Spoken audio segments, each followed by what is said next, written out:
little fighting games. Yeah, like that, like Project X Zone and shit like that. It's pretty cool. I actually like it. Really, I actually think it's really good so far. I Yeah. actually really like it. I like the story. The characters are it's funny, really funny. Yeah, Yeah, I've heard almost like nothing but good things about that game. Didn't yeah. it get awards and It's shit actually too? really good. Huh? It got awards and shit too, right? I remember the sprite animations were like top notch. That's Yeah, why I because was it's so from the same. interested. It's from the same people that make uh Skullgirls. Okay, yeah. Yeah, So, so you know they're like godlike with like the 2D sprite animations and yeah, they're like which is unfortunate what happened with that studio, bro. But yeah, it's unfortunate, but hopefully I don't know they're talented somewhere else because yeah, sucks what happened with that studio. But yeah, so they went under after they made Indivisible. It's crazy because that game was so well received. nah, it's just like yo the owner of the company like. He had said like some like crazy shit like they caught him like some crazy I think it was like some crazy racist shit and a lot of people just started leaving the studio and then they eventually just had to shut that shit down, you know.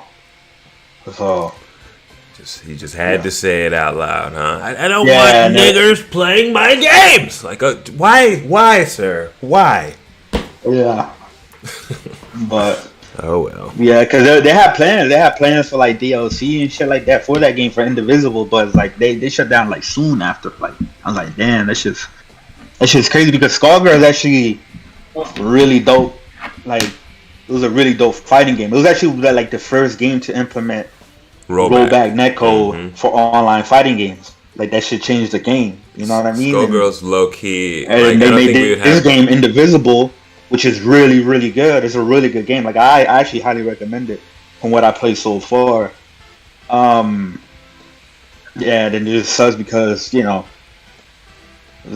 dickhead. You know what I mean? Like Yeah. don't know how to shut up. You know? I mean, happens more often than we'd like to think, right? CEOs never know when to shut the fuck up. But, ladies and gentlemen, boys and girls, this is the Let's Go Nintendo show, podcast. I don't know what you want to call it. I've recruited two of the most knowledgeable Nintendo guys that I could find on the internet in Chris Righteous and Mr. Toxic. And we're going to talk about games because we actually love games. We're not here to talk politics. So we have maybe a great show for you. I'm not going to toot my own horn or say that it's great. I'm going to leave it to the audience to decide. But we're going to be talking some Bayonetta. And then we're going to talk other shit. I'm not going to give the whole rundown. But we're going to start off with regular gamer shit, which is, what have you gentlemen been playing? Chris kind of already told us he was playing The Divisible, but he's playing 10 games at a time. I know, Chris. Nah, I don't play 10 games at a time. I mean, other than that, I mean, yeah, Splatoon, I hop on there every now and again just to like level up and shit. Well, first of all, hold on. I'm a Nintendo casual. Let me let's get that. No, I'm not. But yeah, no. I primarily play on my PlayStation, but I also play on the Switch. I'm playing that more and more. Especially this year and stuff like that. Has been a lot of games. Here's the been reason coming I out. recruited you, Chris, because it's true. You are definitely a PlayStation first guy. But when it comes to Right. PlayStation first guys, you're probably the most objective when it comes to Nintendo.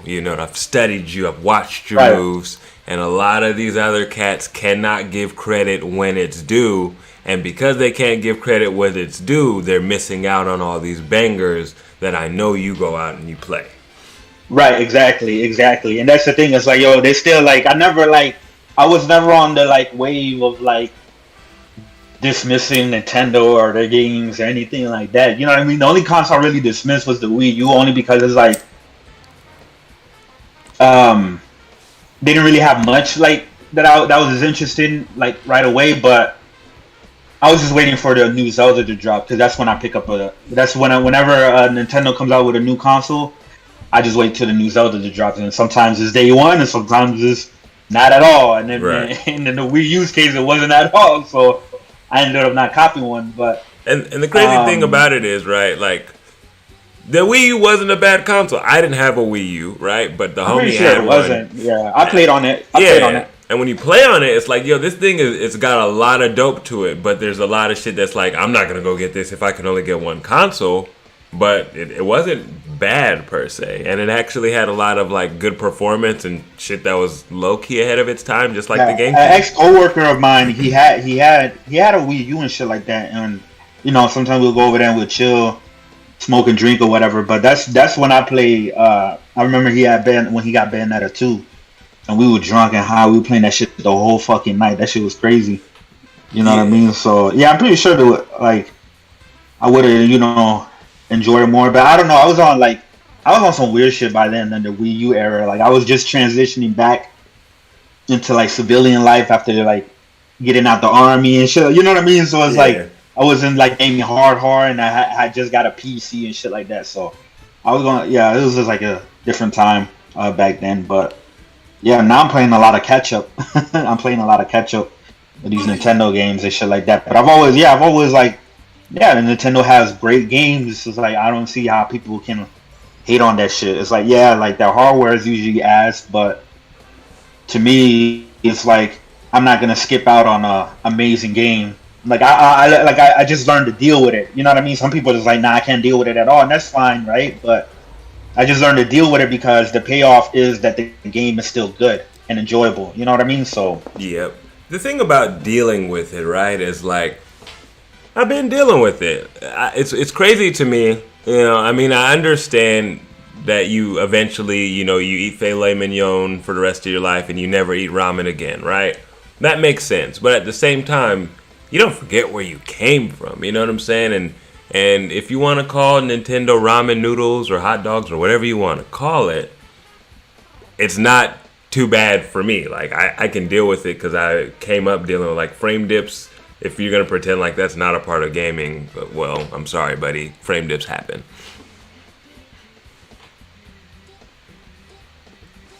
But Toxic, what are you gaming, my friend? Soul Hackers 2. Yeah, I've been playing Soul Hackers 2 and DFL Chronicles. That game is just, man, long to get into. It takes like, 3 hours in order to beat the first chapter, and then you're able to replay the levels because there's no sense of like grinding in the game besides replaying the previous missions, and there's no difficulty options at all. And the reason for that is so they want you to experiment with the units and stuff, and the gameplay is just extremely different from usual tactical RPGs, especially from Japan. Like, there's usually the permadeath system that's not in the game. You can attach units upon units, so you can have like 2 characters and it'll count as 1 unit, and you have access to all their abilities, their moves, weapons, equipment, all of that. So does those 2 units get 2 turns in that, or will they only get 1 turn but they can move simultaneously? 1 turn, but they can move simultaneously. Got it. Like you can move all the characters at once. You can move the characters individually. It's pretty much like a real-time strategy game, but like if they mixed it with like tactical RPG mechanics. So it's like XCOM fantasy tactics. Yeah, somewhere like that. The gameplay is just it's weird, but it takes a little while to get into. All right, but would you recommend it? How do you compare it to a triangle strategy, let's say? Man, I haven't gotten too far in DFL to even make that comparison. So okay, I can't say. But they're 2 different types of strategy games, though. You know what I mean? So. Well, yeah, I know that they're different types, but it's like I feel like it's the closest comparison, I guess, that I could make. So I'm just trying to ask, how far is it from triangle strategy? Let's say. So I still haven't completed Triangle Strategy, and I'm definitely going to complete it, definitely by the end of the year. But I played the demo of Battlefield Chronicle, and And in terms of like story, like Triangle Strategy story is like way more interesting and it pulls you in right away. And then this one, it just felt like I don't know, like maybe it gets better. I don't know. Toxic and testify to that, but to me, it just felt like the generic war. You know what I mean? Like political war story and stuff. Medieval. Yeah. Yeah, it's like kingdom building and getting revenge for your empire, building empires, killing rival empires. It's the basic like classic RPG tropes. So this one it's more broad. It's not like Triangle Strategy was very into the character arcs of all the relationships of the characters. This one is more like, even though it still follows the theme of like war and politics and shit like that, like but it's more broad, like you're controlling a whole kingdom for resources versus like a band of 6 folks. You're more so controlling 6 people, like 6 units, but it's just like the themes of the game is around like your kingdom and the wars that are going on, because like Diofeld is getting Diofeld, like is an island. It's called Diofeld Island, and it's getting conquered and it's trying to be taken over. And if I dived in a little bit more, that would be like spoiler territory. So, but even with these like tactical games coming from Square Enix and making a comeback, I think it would be best for them to relive Bahamut Lagoon, which was only on the Super Famicom, like Live a Live. And that game, it has an English translation. I played it way back when I was in high school, and I thought it was pretty good. You pretty much are, the Dragoon. You are a dragon tamer, and your units are yourself and your dragons. You can evolve your dragons, train your dragons, customize your dragons. There's various units, and it was just a straightforward, linear, tactics game. It wasn't advanced. It wasn't in depth like your Fire Emblem or Final Fantasy Tactics. It was just one of those linear games that Square Enix made to put on the market, like Live Alive. And I think it would make a good comeback if they did like a 2D HD remake of that. And that game is a strategy game / monster taming. You said like you gotta train a dragon and. Digimon Survive? No. Digimon Survive. It's just like Digimon Survive. It is just like that. Now that you mention it, it is just like Digimon Survive. Well, just wasn't Digimon Survive also like a visual novel? Yeah, it's a visual. Yeah. So it's kind of like how it's set up. It's similarly. I haven't played Digimon Survive, but it's set up similar to 13 Sentinels. Yeah.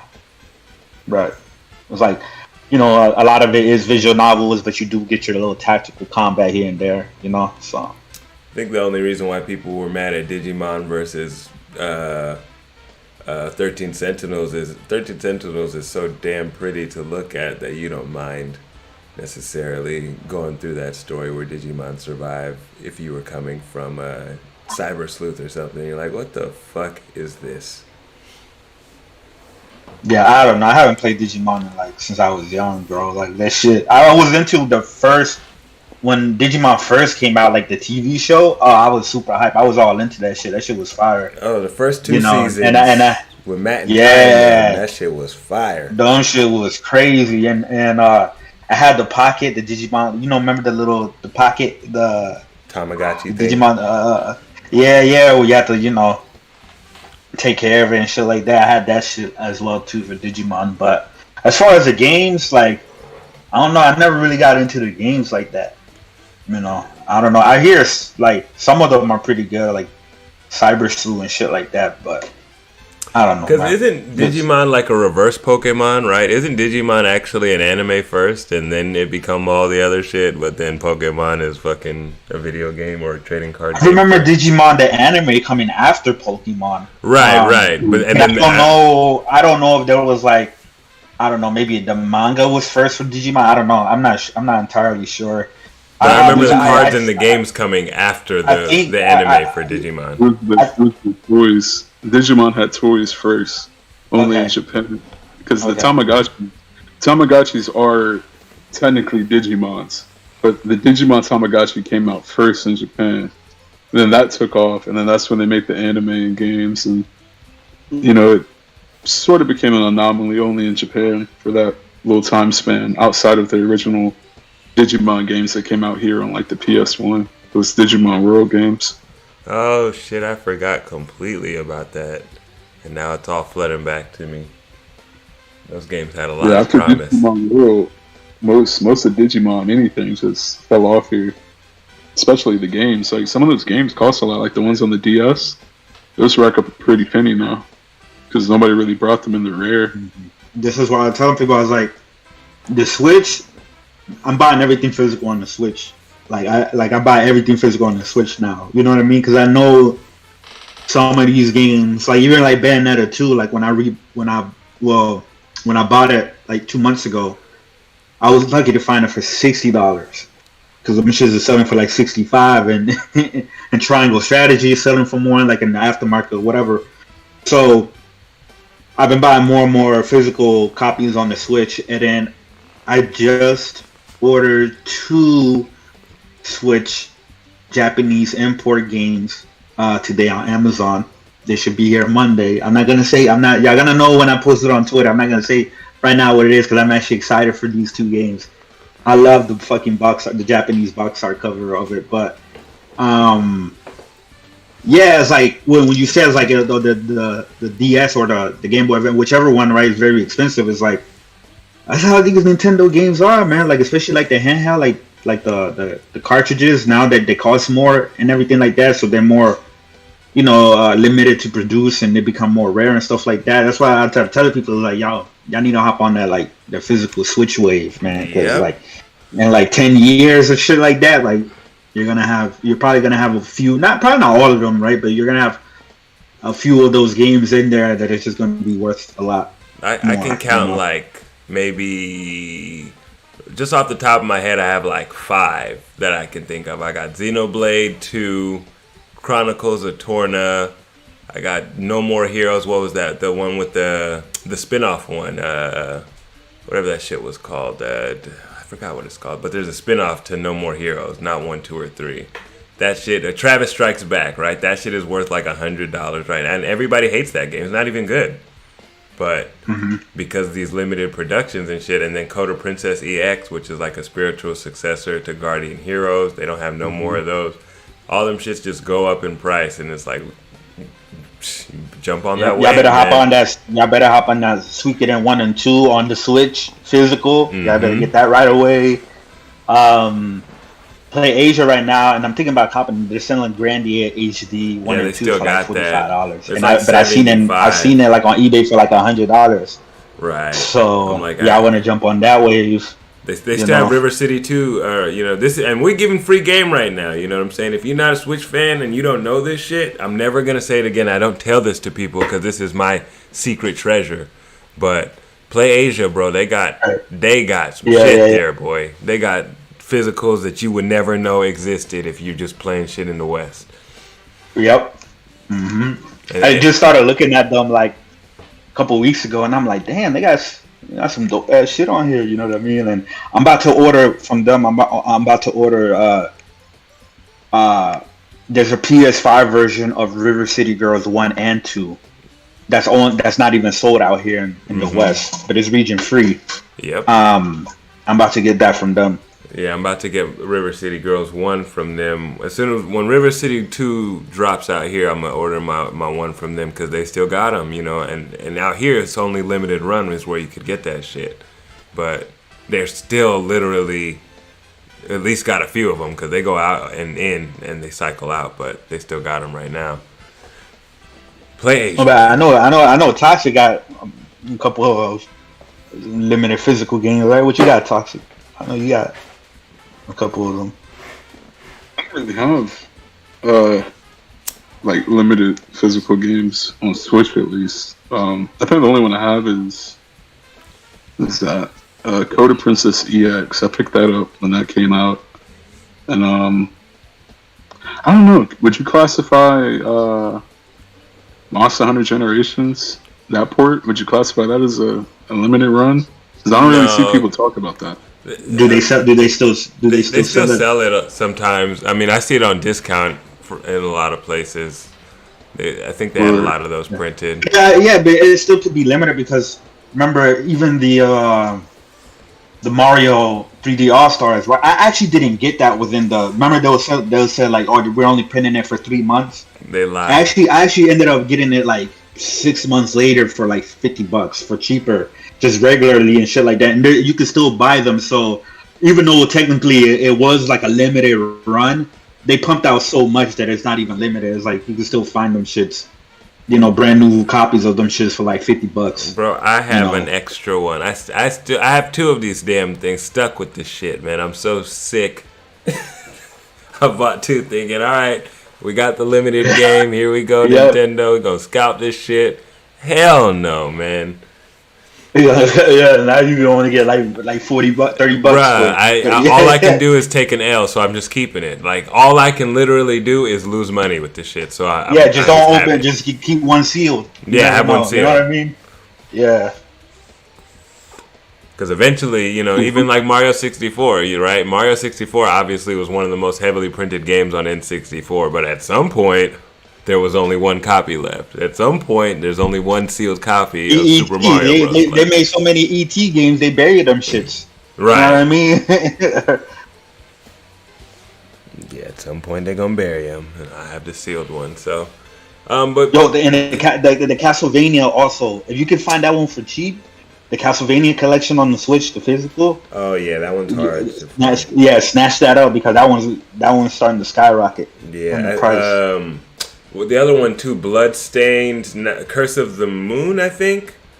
That one is that one's like 100. And even that Fairy Tale, that Bandai Namco one, I found out that one is going for a pretty penny as well. Yeah, I can't wait. I can't wait for Monday when my 2 copies arrive. And then I'm getting another one too. Valkyrie Elysium, that shit pissed me off. My shipment was delayed, and they said they don't know when it's gonna come. So were they sending them hopefully from Europe or something? They did. I pre-ordered. I pre-ordered at GameStop physical. Yeah. I just went there today, and they said like all this shit has been delayed, and they haven't given them word on when it's gonna come. Because they delayed like indefinitely the EU and UK physical copies of Bayonetta because I guess I don't know, supply chain or some of this war shit going on in Europe.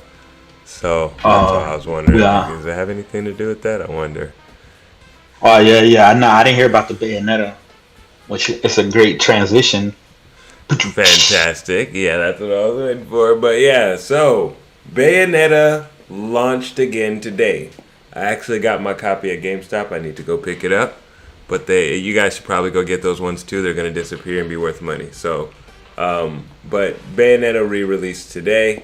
And I wanted to talk to you guys, about Bayonetta. Like, what do you guys think? What do you know of Bayonetta? Are you familiar with the lore? Because most people have no idea what this game is about. And I felt like we should educate the audience a little bit on Bayonetta, so that maybe they could go buy Bayonetta 1, obviously, but... Listen, she's a witch, and all her power's in her hair.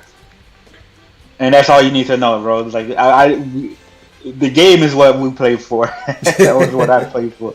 Nah, Bayonetta, I picked up Bayonetta 1 when it on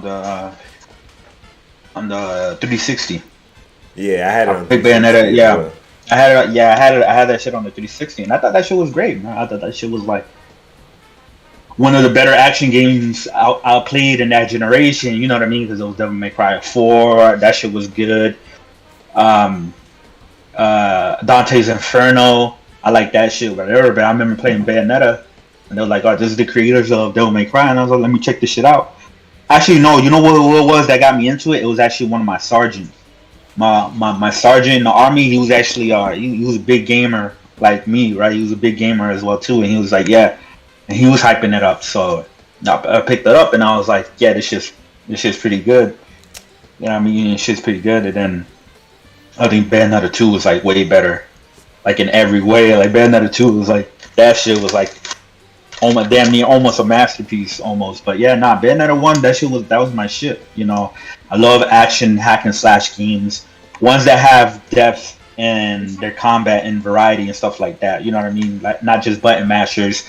I don't consider. Yeah, you can play it that way, but still, it's like that's up to you, the player, and that's is limited skills on yourself. You know what I mean? But it's like those games is like, nah, like I try to put thought into like the moves that I do and choose and how I react and stuff like that. So it's not a button masher, but yeah, the Bayonetta games, like Platinum games. The thing about Bayonetta, right, is, I mean, you can get to a certain level, but you're not going to get, especially if you play on hard, right? You're not going to get everywhere button mash, and you do need to use the variety. You got to use those punish attacks.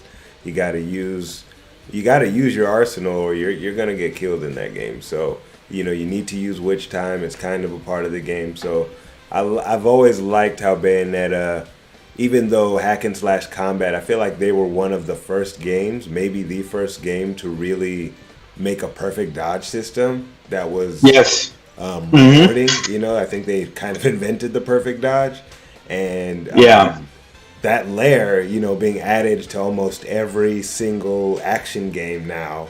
At the very least, even if it's not a perfect dodge, that gives you some kind of a slowdown.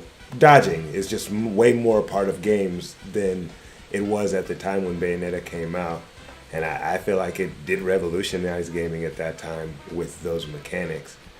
When I first played that shit, I got it for like $9 at GameStop because, it was pretty slept on. Like, people didn't give it really much praise when it dropped. There were other action games that people praised over it, but like even Metal Gear Rising: Revengeance and other shit.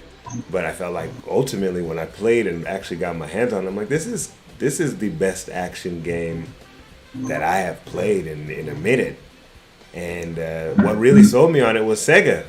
I wouldn't have copped that shit if it did not say Sega in the corner. But because it was a Sega game, I trusted it, and I was like, all right, let's see what this does. And she was getting naked in the middle of the fight. You know what I mean? Like, that shit was crazy. So. Yeah, and then on to Bayonetta 2. That shit was even better. They got the guns, they got the swords, different weapon variety in there. Just levels and levels to combat. There's a multiplayer in there that most people don't know exists. Different level design. There's a different level design variety in what you do. Like that's like people trying to argue with me because I played it again this year, Bayonetta 2, right? And so I'm playing it through again, and I was like, yo, one of the greatest action games of all time. This shit's better than Devil May Cry 5. Thank you. Like, nah, yes, it is. 5. Devil May Cry, the combat is like, okay, listen, like, yeah, in Devil May Cry, there's more combat options because there's more characters, right?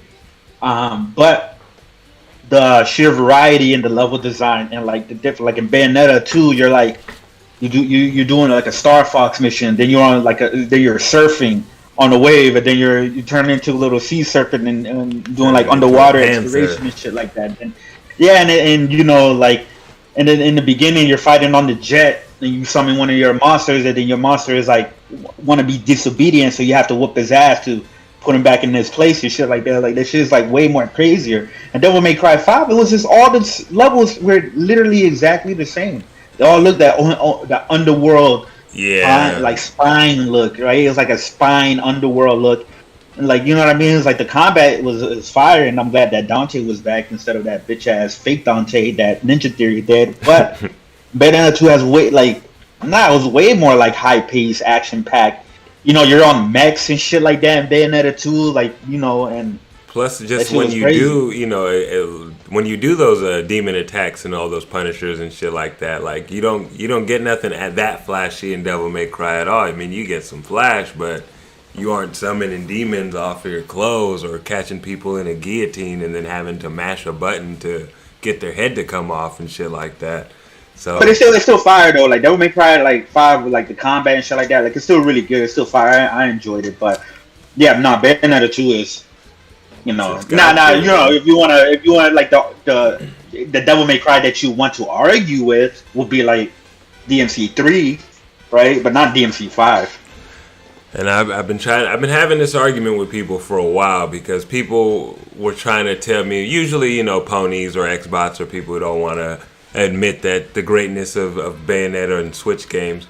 And just to clarify, Bayonetta does run at 60 goddamn FPS. The shit is stable.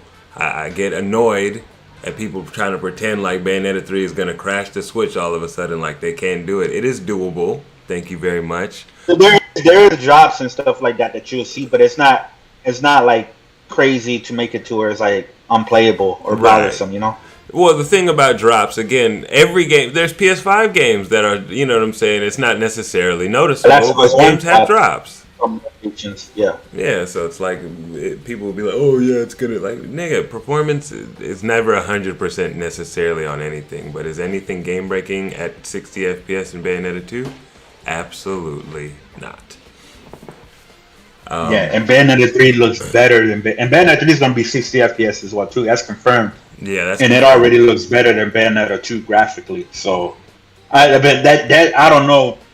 What do you think, Toxic? That shit's gonna chug, bro. Especially when you do those kaiju fights. That shit's gonna chug on the Switch, right? You're gonna have to get that overclock. So my whole thing on Bayonetta, right? The only reason that game even ran at 60 on the Switch and Wii U was because it rendered at 720p. When you have a lower resolution, you're gonna have those higher frame rates. Now, if that game was sharper at like 1080p, it wouldn't be doing those 60 frames. Well, then it don't need to be sharper. You know what I'm saying? Like, we got to do what we got to do out here. 720p games are a little rough now, man. You said what? I said 720p games are a little rough now.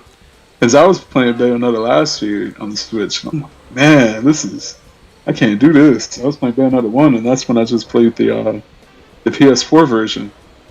So I'm like, yeah, I'll pass on that. And then I played Bayonetta 2, and I'm like, man, this is like the only game I would champion for a console port everywhere else besides Shin Megami Tensei 5. And with that, I don't even think Bayonetta 3 will perform as expected. Because, they could say, oh yeah, it's 60 frames. Like, that's what they said about, that's what Suda51 said about No More Heroes 3, that No More Heroes 3 was 60 frames. That game was nowhere near 60 frames. And, knowing the Switch hardware and how it is now, I don't expect that game to be running at 60, especially with those kaiju fights.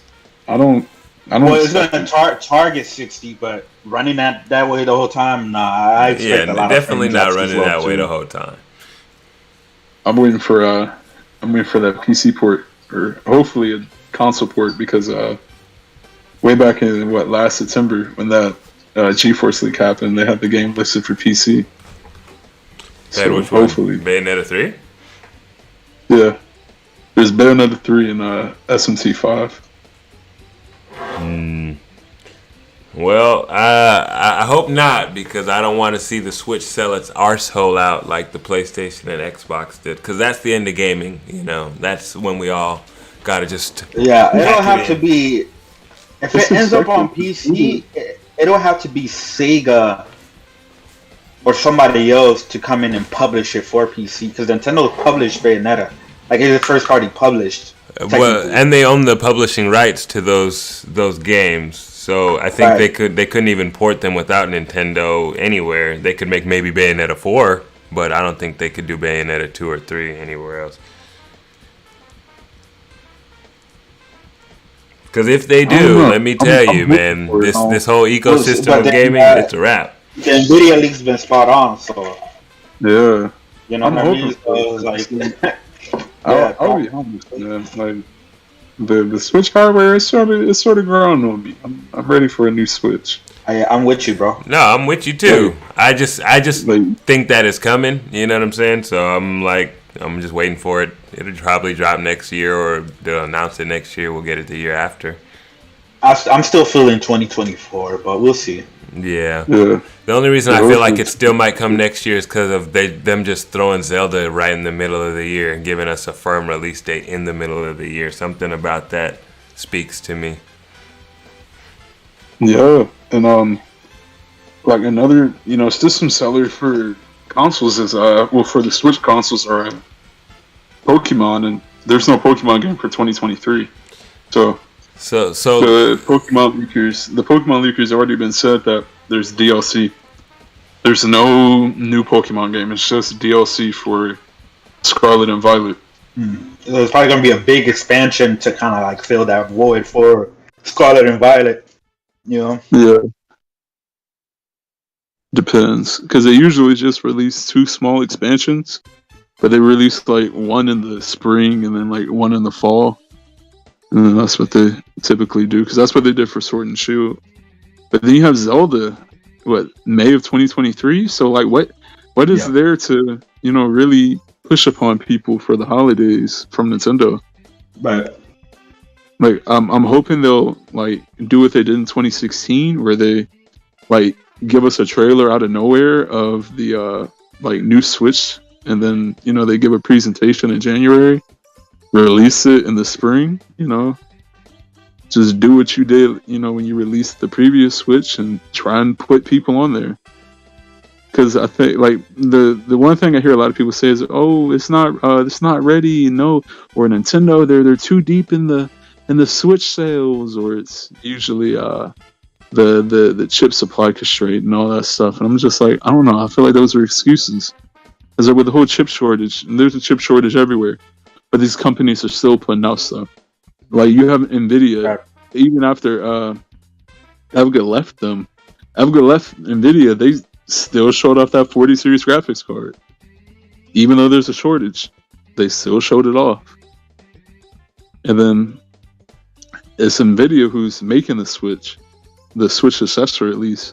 Nvidia is mostly in charge of the development of that console, which is why there's DLSS 2.0 and all that other stuff, and why it can, rival the Steam Deck by being at, the levels of a Xbox One in portable mode and a PS4 Pro in dock mode. So it's pretty much Nvidia trying to, clap back at AMD with their little collaborative Steam Deck with Valve. And even with the regular Switch is already selling enough. It's over 100 million. The Wii sold 100 million, and they still released the Wii U, and that tanked. The DS sold 154 million. They still released the 3DS, and that tanked. So I don't see the reason why they wouldn't put out the Switch. And they said the Switch is a family of systems, and the Game Boy line is a family of systems. That's what I compare the Switch to. Is the Game Boy line, because you had the Game Boy Pocket, Game Boy Light, Game Boy Color, Game Boy Advance, Game Boy Advance SP, Game Boy Micro. Like you had all these different types of Game Boys, and I feel like that's what the Switch is going to do. Like the next Switch is going to be, it's going to probably still have the same moniker of the Switch and the Joy-Cons and everything, but it's going to probably be called something else. They'll probably call it the Super Nintendo Switch, and if they don't, that's an L on them, because that's the best name that they could give it. Unless they call it Nintendo Switch. Because if they do new Nintendo Switch, that's just going to confuse people. Just like how they did the new 3DS. Yep. New 2DS. That's not going to catch on. They have to make sure that whatever they call it has to be distinctive enough for people, even casuals, to know there's like, okay, this is something separate than the regular Switch. Because they're not going to call it Switch 2, because Nintendo has never put a 2 in any of their successor or sequel consoles or whatever. And they have, Super Nintendo is a sequel to Nintendo, Game Boy Advance, 3DS was a sequel to the DS and shit like that. So they've had, iterations of the previous, because sometimes they switch it up. Sometimes they go completely different, right? But usually when something is very successful, especially like the handheld space or whatever, they usually do like a part 2 to that, right? The DS, 3DS, Game Boy Color, Game Boy Advance. So the Switch is definitely gonna be a successor to what the Switch is. It's not gonna be a home console or whatever. It's not gonna be nothing like that. It's gonna be another Switch-like device, but it's gonna be called, some people say Switch 4K, but even then, I don't think that's a good name. Because look, if it's not the Super Nintendo Switch, they're done. It The Switch 64, Switch right. Ultra, The Switch Cube, the fucking the Switch U. Switch Cube. I had people say that, Switch is out for another 5 years. Nintendo said they're still going to make content for the Switch for the next 5 years. Only I think that they are, years older. but I think that they're going to make a new, more powerful hardware that they're still going to leave some games behind on, right? But just like they did for the new 3DS. Well, there were games. This Switch been in development for a while. Nintendo said that they were already planning a successor back in 2017 when the Switch released. They always do, though. Yeah, they always do. And what we know about the Switch 2 from the NVIDIA ransomware attack back in March is that the console was in physical development at NVIDIA back in 2019. And that stuff, the tech in it dropped the SoC, the system on a chip, which was Tegra T239. There was an employee over the summer of 2021 who pretty much gave the whole specs of the next Switch. Then an NVIDIA employee confirmed it as of recent. And then now NVIDIA is like, oh yeah, we're excited to announce something in 2024 and it's gaming console related. NVIDIA doesn't work with any of these console manufacturers besides Nintendo. Mm-hmm. Like Xbox, PlayStation, they got AMD on their side. Nintendo is NVIDIA. And what we do know is that NVIDIA was mostly in charge of the development of this next Switch. So, you got NVIDIA teasing something huge dealing with consoles for 2024. I think it's going to gear something up with NVIDIA and Nintendo. I think they're going to do something with that. Like they're going to have to reveal something because it's been too long. Like you don't have something in the works for like 4 years and then not say anything. Right. Yeah. And here's the thing for the people who say they say there's Switch is in the middle of its life cycle and it still got 5 years because they wanted to do 10 years. Listen, that's a negative. The PS5 came out 2 years ago, and the PS4 still is within its life cycle. Right. There's still PS4 games being made. There's still PS4 consoles being produced. You know what I mean? The PS3 ended production when in 2017, 5 years after, 4 or 5 years after the PS4 came out. So just because they say that doesn't mean that it's going to be 5 years until we get a new console. They can drop a console. They can drop a new hardware next year or in 2024 and still produce the original Switch. They'll still produce games for the Switch and then have next gen games for for the successor. Bruh, they were making games that worked on the fucking black and white Game Boy for how many years after they had the Game Boy Color and other Game Boys. You know what I'm saying? Like you could still throw some shit in there. It wasn't gonna show up with no color, but you could play it on there. It was still supported. You feel me? Exactly. So that's I think the last SNES game was like what 97, 98. Bruh, Street Fighter Alpha fucking 2 I think was the last SNES game. That came out, PlayStation, Sega Saturn is where Street Fighter Alpha 2 was at, and there was still an SNES version. And Nintendo's like last made game for the SNES was Wrecking Crew 98. And that released on the Super Nintendo in 1998. Like, bro, people were gearing up for the Dreamcast and the PS2 back then. The fucking Super Nintendo outlasted Tupac and the Biggie. Rest in peace to the ghosts. Like hell, man. Like you can even look at the 3DS and the Switch. Nintendo put Luigi's Mansion on the 3DS in 2018. Even though the Switch was already past 20 million units sold in 2018, they still released it on the 3DS. Like they didn't even care to port it over to the Switch. They just released it on there. Same thing with Sushi Striker, but with Sushi Striker, they put it on Switch and 3DS, and that was a year before. That was 2017. Wasn't there a Mario RPG that released on the 3DS in 2019? There was. I think it was what was it? I think it was Bowser's Inside Story. I think it was that. I think it was a remake I don't of that. remember what I just seen a post on it the other day, but yeah, because somebody posted that it was like, yo, they still released a 3DS game in 2019. You know? Yeah. So Strange Journey. Shin Megami Tensei Strange Journey Redux. That was 2018, I think. That was like November 2018.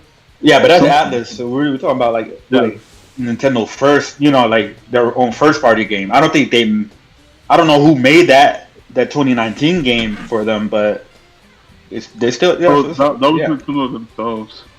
I mean, it was Alpha Dream, but it's a Nintendo IP. Oh, okay. So yeah, but that's what I'm saying. Is like people just because they say like, oh, they're gonna produce a Switch for 10 years, but that doesn't mean it's gonna be 10 years until we get a new one. So. Right. Yeah, I think it's pretty boneheaded of people to think that, especially if you are aware of Nintendo's history at all. It's just people like to say dumb shit because they pray and pray for their downfall. But at the end of the Wii was day, out for like what 6 years until the Wii U came out. Well, right? Even think about it more from the handheld perspective, right? Because if you think about it from the home consoles, many of those are relative failures in the grand scheme of things. The only true successes are like the Wii and the NES, right? The rest of them are all relatively, they're not necessarily the market leader in like far and away of anybody. So when you look at their handhelds, though, they support them, and even when they have new handhelds, they've continued to support them for damn near generations worth of time. And when you look at the Switch, because they already have so many on the market, they're not going to just switch off and try to get you to go to new hardware immediately. They're going to pass you off slowly. So when they make the new hardware, just like they did the new 3DS, the new 3DS came out with the Xenoblade game that was only designed to run on that newer 3DS that had a better processor. And it wouldn't run on the other one. Supposedly, I don't fucking know because I didn't have them. But, so if they do the same thing with the Switch, where they'll have some bigger games that'll either perform better on this one or they won't necessarily run on both, they can still keep both of them running. So that necessarily when you have an old Switch game, you play it on the new Switch, it's going to give you the damn frame rates and resolution that you deserve, and they'll still make newer games that go for that, but they're not going to necessarily just fully cut off the old console. They've never done that. Right. It's going to be Game Boy to Game Boy Color. Game Boy to Game Boy Color. 3DS. Thank you. Yeah. Yeah, so people thinking like... Yeah, I can't wait, bro. I hope it's sooner or later, but... We'll see, man. We'll see. But do y'all think Nintendo is gonna take the hardware more serious? I mean, there's gonna be some shit that's GIMP, right? Like, it's probably not gonna have like an SSD or some shit. You know what I mean? Like, something is gonna be fucking GIMP for it, whatever. But you think they're gonna take it more serious this time and like say like they're kind of like, nah, we're confident in this and we're gonna take the hardware more serious. So we're gonna drop it for $399, $400 instead of $300 this time. I think since it's NVIDIA apparently being in charge of the development of Nintendo's next console, I think they're going to try and make moves that are going to be like cost efficient. Like, probably putting a 64 gigabyte SSD, but giving you the option of using SD card. Sort of like the Steam Deck, because looking at the specs of that Switch, if it is a portable Xbox One, like that NVIDIA employee said, it's a wrap. Then, yeah, it's a wrap. That's pretty much a Steam Deck right then and there, and it's not going to be any cheaper than $400. I think they've already inched up towards that, right? Since they already have the OLED, I think 400 it's $399 out the gate, no right? matter And what. and guess what? Guess what unit is leading sales right now for Nintendo? The OLED. It's the OLED. OLED. The OLED is leading in sales when usually it's not like that. Like the PS4 Pro, the PS4 was still leading in sales. It wasn't the Pro. The Pro wasn't really selling that like that. Same thing with the One X or whatever. But in Nintendo's case, they made a more expensive, version, or they're charging more, right? And it's the one that's leading the most or whatever. And honestly, like, I'll be okay with a 400 because that means that's like is going to be pretty decent hardware. That's how I take it as like, yo, you charging 400, that means it's going to be decent hardware. It's going to have in the DLSS 2.0. I keep seeing like when I looked into the leaks, Toxic people keep bringing up it's going to have 2.3 DLSS 2.3 or something like that, but I'm not entirely sure about that. But either way, 2.0, 2.3 or whatever. Even though it's going to be the same power level as an Xbox One or a base PS4 or whatever, it'll be more capable in producing higher resolution and higher frame rates because of that technology. That's what people need to understand, which is going to be great for a handheld-like device, and especially, hopefully they do a little more with the dock, and it can improve upon it even more when you dock it, so and get like 4K output. Image quality and stuff like that. So, well, when you look at all these upscaling techniques and stuff that they're using on Xenoblade, I think that they're definitely going to have a solution that coincides with that. They're going to start using these development tricks so that they can upscale using that, using the dock to give you better results. So that they can make the games where they go up and down from maybe all the way down to 540p to 4K, and you can just move them either way. But I guess it's all yet to be seen. But I don't think the next Pokemon game on it is still gonna look like a 3DS game. Well, that's the Pokemon company's fault, though. You're damn right. But one thing I hope they put into the next Switch is a stylus. Stylus? Console needs a stylus. I don't know. Yeah, that's a good idea.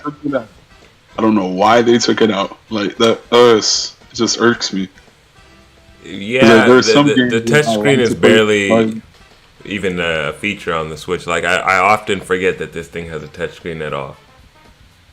Right, because with Theater Rhythm, with that new Theater Rhythm game, that Final Fantasy Theater Rhythm game. Like, if you play the Theater Rhythm games on 3DS, you already know, like, you're going to need to use that touchscreen. And I played the Kingdom Hearts Theater Rhythm game on PlayStation 4, and it's like, man, this is rough. I don't like using the buttons. It feels more responsive when you use the touchscreen. And, like, everything on the touchscreen is more swift. You don't have to use different strokes or any of that. You can just keep your stylus on the screen without having to lift it up or any of that. Yeah, I mean that'll be cool, and of course, they're definitely gonna improve more on the haptics, the vibrations. Well, they definitely got the second in the market right now on the Pro Controller.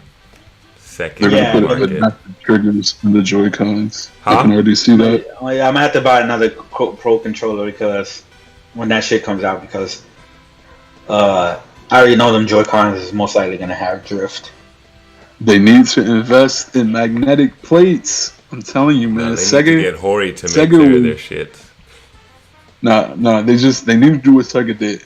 Use magnetic plates. It's back in '99 when that Dreamcast came out. The Dreamcast had magnetic plates for the sticks.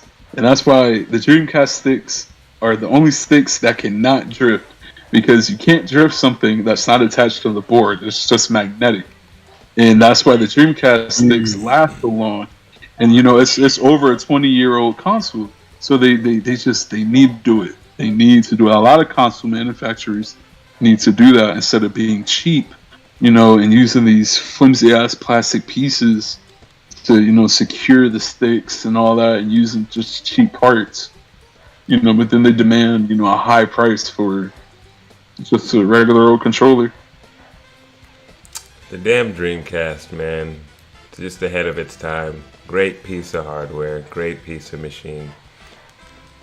Shout out to the wizards at Sega and their poor business. I heard on Twitter it was Sony's fault. That's what I heard. And the bots told me it was Sony's fault that Sega went down and under. Not Sega themselves. It was PlayStation's fault. Sega's just, I don't know, man. It was Sega's fault. It was years of stupid ass decisions. But go ahead. Sega believes it was Sony because if you play the last Sega made Dreamcast game, which is only in Japan, there's an English patch, but it's called Sagagaga. Like that's literally what it's called, Sagagaga. And it's a JRPG where a bunch of Sega characters all band together to defeat a parody company, and it's a spoof of Sony on how that company ruined Sega. Like it is a real game with that exact premise of Sony destroyed Sega. I'm gonna look it up. I want to see that. I think it's S with like 4 or 5 G's. And it's a JRPG. Well, here's the thing, right? Sony put the death knell in Sega's coffin. Sega killed themselves, but let's say they were only competing with Nintendo, they might have been able to fuck around and fuck up for another generation with their bad decision making. Right. But ultimately, because Sony mainstreamed gaming at that point in time, right? Because the amount of units that Sony sold was more than these niggas were selling combined in the previous generations. So that's what really took them out of the game, because gaming went to a whole different scale during the PS2 generation. Consoles started going in your living room instead of your kid's room. And that was where Sega wasn't going to compete, and they couldn't. But they didn't kill them per se, but they offered something that casual-ass parents were going to put in the house regardless of the fact that it played video games.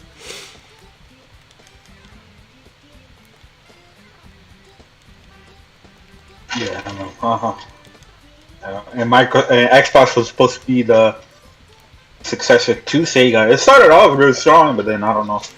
Well, they started off strong because they had a bunch of Sega games, but once Sega stopped giving them everything they had, then they had no identity after that. They became Bungie, and then they became Epic, and then they became Turn 10, and now they're Activision Blizzard, I guess. And Bethesda. No identity having ass Xbox. But you know who does have an identity? You know who's a key staple in gaming for all of our lives? Super Mario. Super Mario has a movie that's coming out. Mario's going to be voiced by a legend by the name of Christopher James Pratt. The Mario fucking Twitter page, when they put up the Super Mario movie Twitter page, it got like 1 million followers in 10 seconds. For a movie page with no trailer, it is the fastest growing Twitter page in history. Are you guys hyped for the Super Mario movie? I haven't seen it, so no, not at all. But here's the thing: I'm glad that it's actually an animated movie, because imagine if it was live action with Chris Pratt actually playing as Mario. You know what I mean? Like we already had the live action one back John in the Leguizamo. 90s.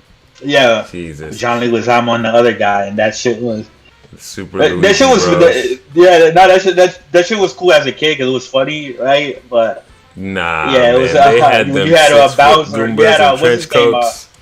Was it not Christopher Walken? What's that actor's name who's played Bowser? You remember? Oh, that's shit. I think. Was it? Yeah, wasn't it Christopher Walken? No, it wasn't Christopher Walken. It was another famous actor, but I forgot his name. But but they haven't really shown anything. I wonder what Chris Pratt's gonna do with the voice, because I'm pretty sure he's not gonna use his regular voice, right? Right. My only reason why I have a little faith in him, right, is because we've all done like "It's me, Mario," right? So everybody has tried it, right? Maybe he does it really fucking good. Yeah, but he got to do it. He got to do it like he's got to like deliver different tones in that voice throughout the whole movie. You know what I mean? So it's like and having dialogue and stuff like that, because you can't be talking like all the time. You know what I mean? So yeah. So we'll see. I know. I think Seth Rogen could play a good Donkey Kong. Is he Bowser? No, he's playing Donkey Kong. He's Donkey Kong. Confirmed. Yeah. Jack Black is Bowser, right? Jack Black is Bowser. Yeah, Jack Black is Bowser. I mean, that's fire, man. Jack Black cannot fail. The dude from Peel and Key. He's playing Toad. Toad. Yeah, and I don't know, man. That cast is just I don't know. I got to see the trailer, but like it's a Mario movie. And once I saw Illumination is making it, I sort of lost faith in it being any good. Because Illumination videos, movies they make a Despicable Me, right? Yeah, they made Despicable Me, but like the thing with Illumination movies is like they're really kid centric and not really like for a wide audience. I know Mario is like, oh yeah, he's for kids anyway, but it's like Mario's well renowned. I'm pretty sure you can shape it so like everybody can enjoy it. Similarly to Detective Pikachu. Yeah, but Detective Pikachu was a very successful movie from Nintendo. And it was a live-action video game movie, but they had plans for a sequel and never went with it. And that's just wild. So I don't know what they're going to do with the Mario movie. Is the Mario movie going to be the exact same like Detective Pikachu and be successful, but they don't make a sequel off of it? It's just a one-shot movie, or But here's the thing, though, right? They could be making another Detective Pikachu. I don't know. They could be, but. Maybe it's like a Sonic, right? Maybe it's like Sonic. This first Sonic was good, so they got a sequel. Yeah, the actor who was the main character in Detective Pikachu, he said that the studio had plans for a sequel, but they scrapped it. Oh, okay. I didn't know that. Okay, damn. They spent it all that's a shame, because I thought it was very successful, and it wasn't bad neither. They spent it all on the Mario movie, though. They were like, "Nah, we gotta." Yeah, but Pokemon's the biggest IP. That's like with the Zelda show. There was supposed to be a Zelda show on Netflix, but it leaked, and Nintendo just canceled it after that. I have very mixed feelings about making TV shows and movies about Zelda because Link doesn't talk. Exactly. Yeah, and if they get here's the thing: it's like a lot of people complain, it's like, well, why can't Link talk? Why can't Link talk? Listen. With any other video game character, with any other video game or whatever, right? Like, yes, give everybody a voice, right? Like Final Fantasy VII, my favorite game of all time. I thought the voice acting in 7 Remake was amazing, and I thought all the voices fit perfectly for the characters. But Link is different because the moment Nintendo puts a voice on Link, I know it's going to be corny and cringy, and it's going to completely ruin that character for me. It's going to completely ruin that character for me. So I'd rather him just be a mute. Just say he's disabled, right? Just say he's a mute and he can't talk. You know what I mean? And give everybody else a voice. I'm fine with Zelda's voice, Goron's voice, everybody else, right? You know what I mean? But I know if they put a voice on with Link and he doesn't sound good to me, is going to completely ruin that character. Well, think about it even this way. Think about it this way, right? Because right now, for the Nintendo characters, usually they have like a 30-year-old soundbite, and they just keep replaying the same sounds through these characters' voices, right? Let's say they do get a Link in a movie, and he's fantastic. Oh my God, we got the best sounding Link ever. But then this nigga dies or decides he doesn't want to be Link anymore, and they need to replace the voice actor. And now we have this iconic Link voice, but we can't get the same voice actor anymore. So now the rest of the Link sound fucked up. You know what I'm saying? Because Link is such an old character, putting one voice on that, it has potential to just to go horribly. Like, it's like what if Goku's voice, somebody else started voicing Goku and Gohan and all of them? It's been the same lady for 30 years. But that's happened before. Like the different English versions of Dragon Ball that aired, some of them didn't have I forgot what the actor's name, the main dude who plays Sean Goku. Schemmel. And then even in their bridge version, like Gohan's voice is completely different. I know bridge version than but the I noticed Toonami those, version. and they're horrible. Yeah, the Toonami version. I like the Toonami version. Voices better and stuff like that. Yeah. So Dragon Ball, but like when I started watching Dragon Ball Super again, the English was so far behind, and everybody was spoiling what was going on because everybody just started watching the Japanese. And I started watching the Japanese. Now I prefer the Japanese voices over the English voices. You know what I mean? Yeah. I like the Japanese voices better for some reason. Not for some reason, bro, because they give the content the respect it deserves, and English people don't necessarily know how to deliver cartoon lines with the emotion that they deserve. Yeah, but the English dub of Dragon Ball, I think it's good. I always loved it. I thought Vegeta sounds great in English. Goku sounds, good. And he does sound. They do sound great, right? But comparatively, they are not shit though. Yeah. Like after I hear the Vegeta, even though Goku's voice is done by a woman, just the way he says Kamehameha in Japanese, it's classic. Yeah, that's why they even have that one in Fortnite. Yeah, but that's a little tinge. But anyways, that's what I'm saying. It's like if they give Leak a voice and I don't like it, it's gonna ruin that character for me. So I'd rather just have everybody else around them talk except him. But we'll see what the Mario movie is hitting for. I think they're supposed to show off a trailer very soon, right? Sometime in October. Yeah, they're supposed to show off a new trailer, an actual trailer for it, and we'll hear the voice for the first time, or Chris Pratt. His version of that voice. Because I think the guy who does the Mario, right? It's Mario and all that shit, right? I think he died. Did he just recently pass away? No, he's still alive. He's still alive. Somebody, I'm probably thinking about somebody else. Charles Marionette? Yeah, he's still alive. He's still alive? Okay. But didn't he give his blessing, though? Didn't he, say, yo, this Chris Pratt guy is the real deal? He's going to be in the movie, but we don't know who he's voicing. He could be voicing Wario because, and Wario could be popping up in a post-credit scene because he does voice Wario in the Mario games. So I don't know. Who does Luigi? Does he do Luigi as well? I believe so. I think he does all of them.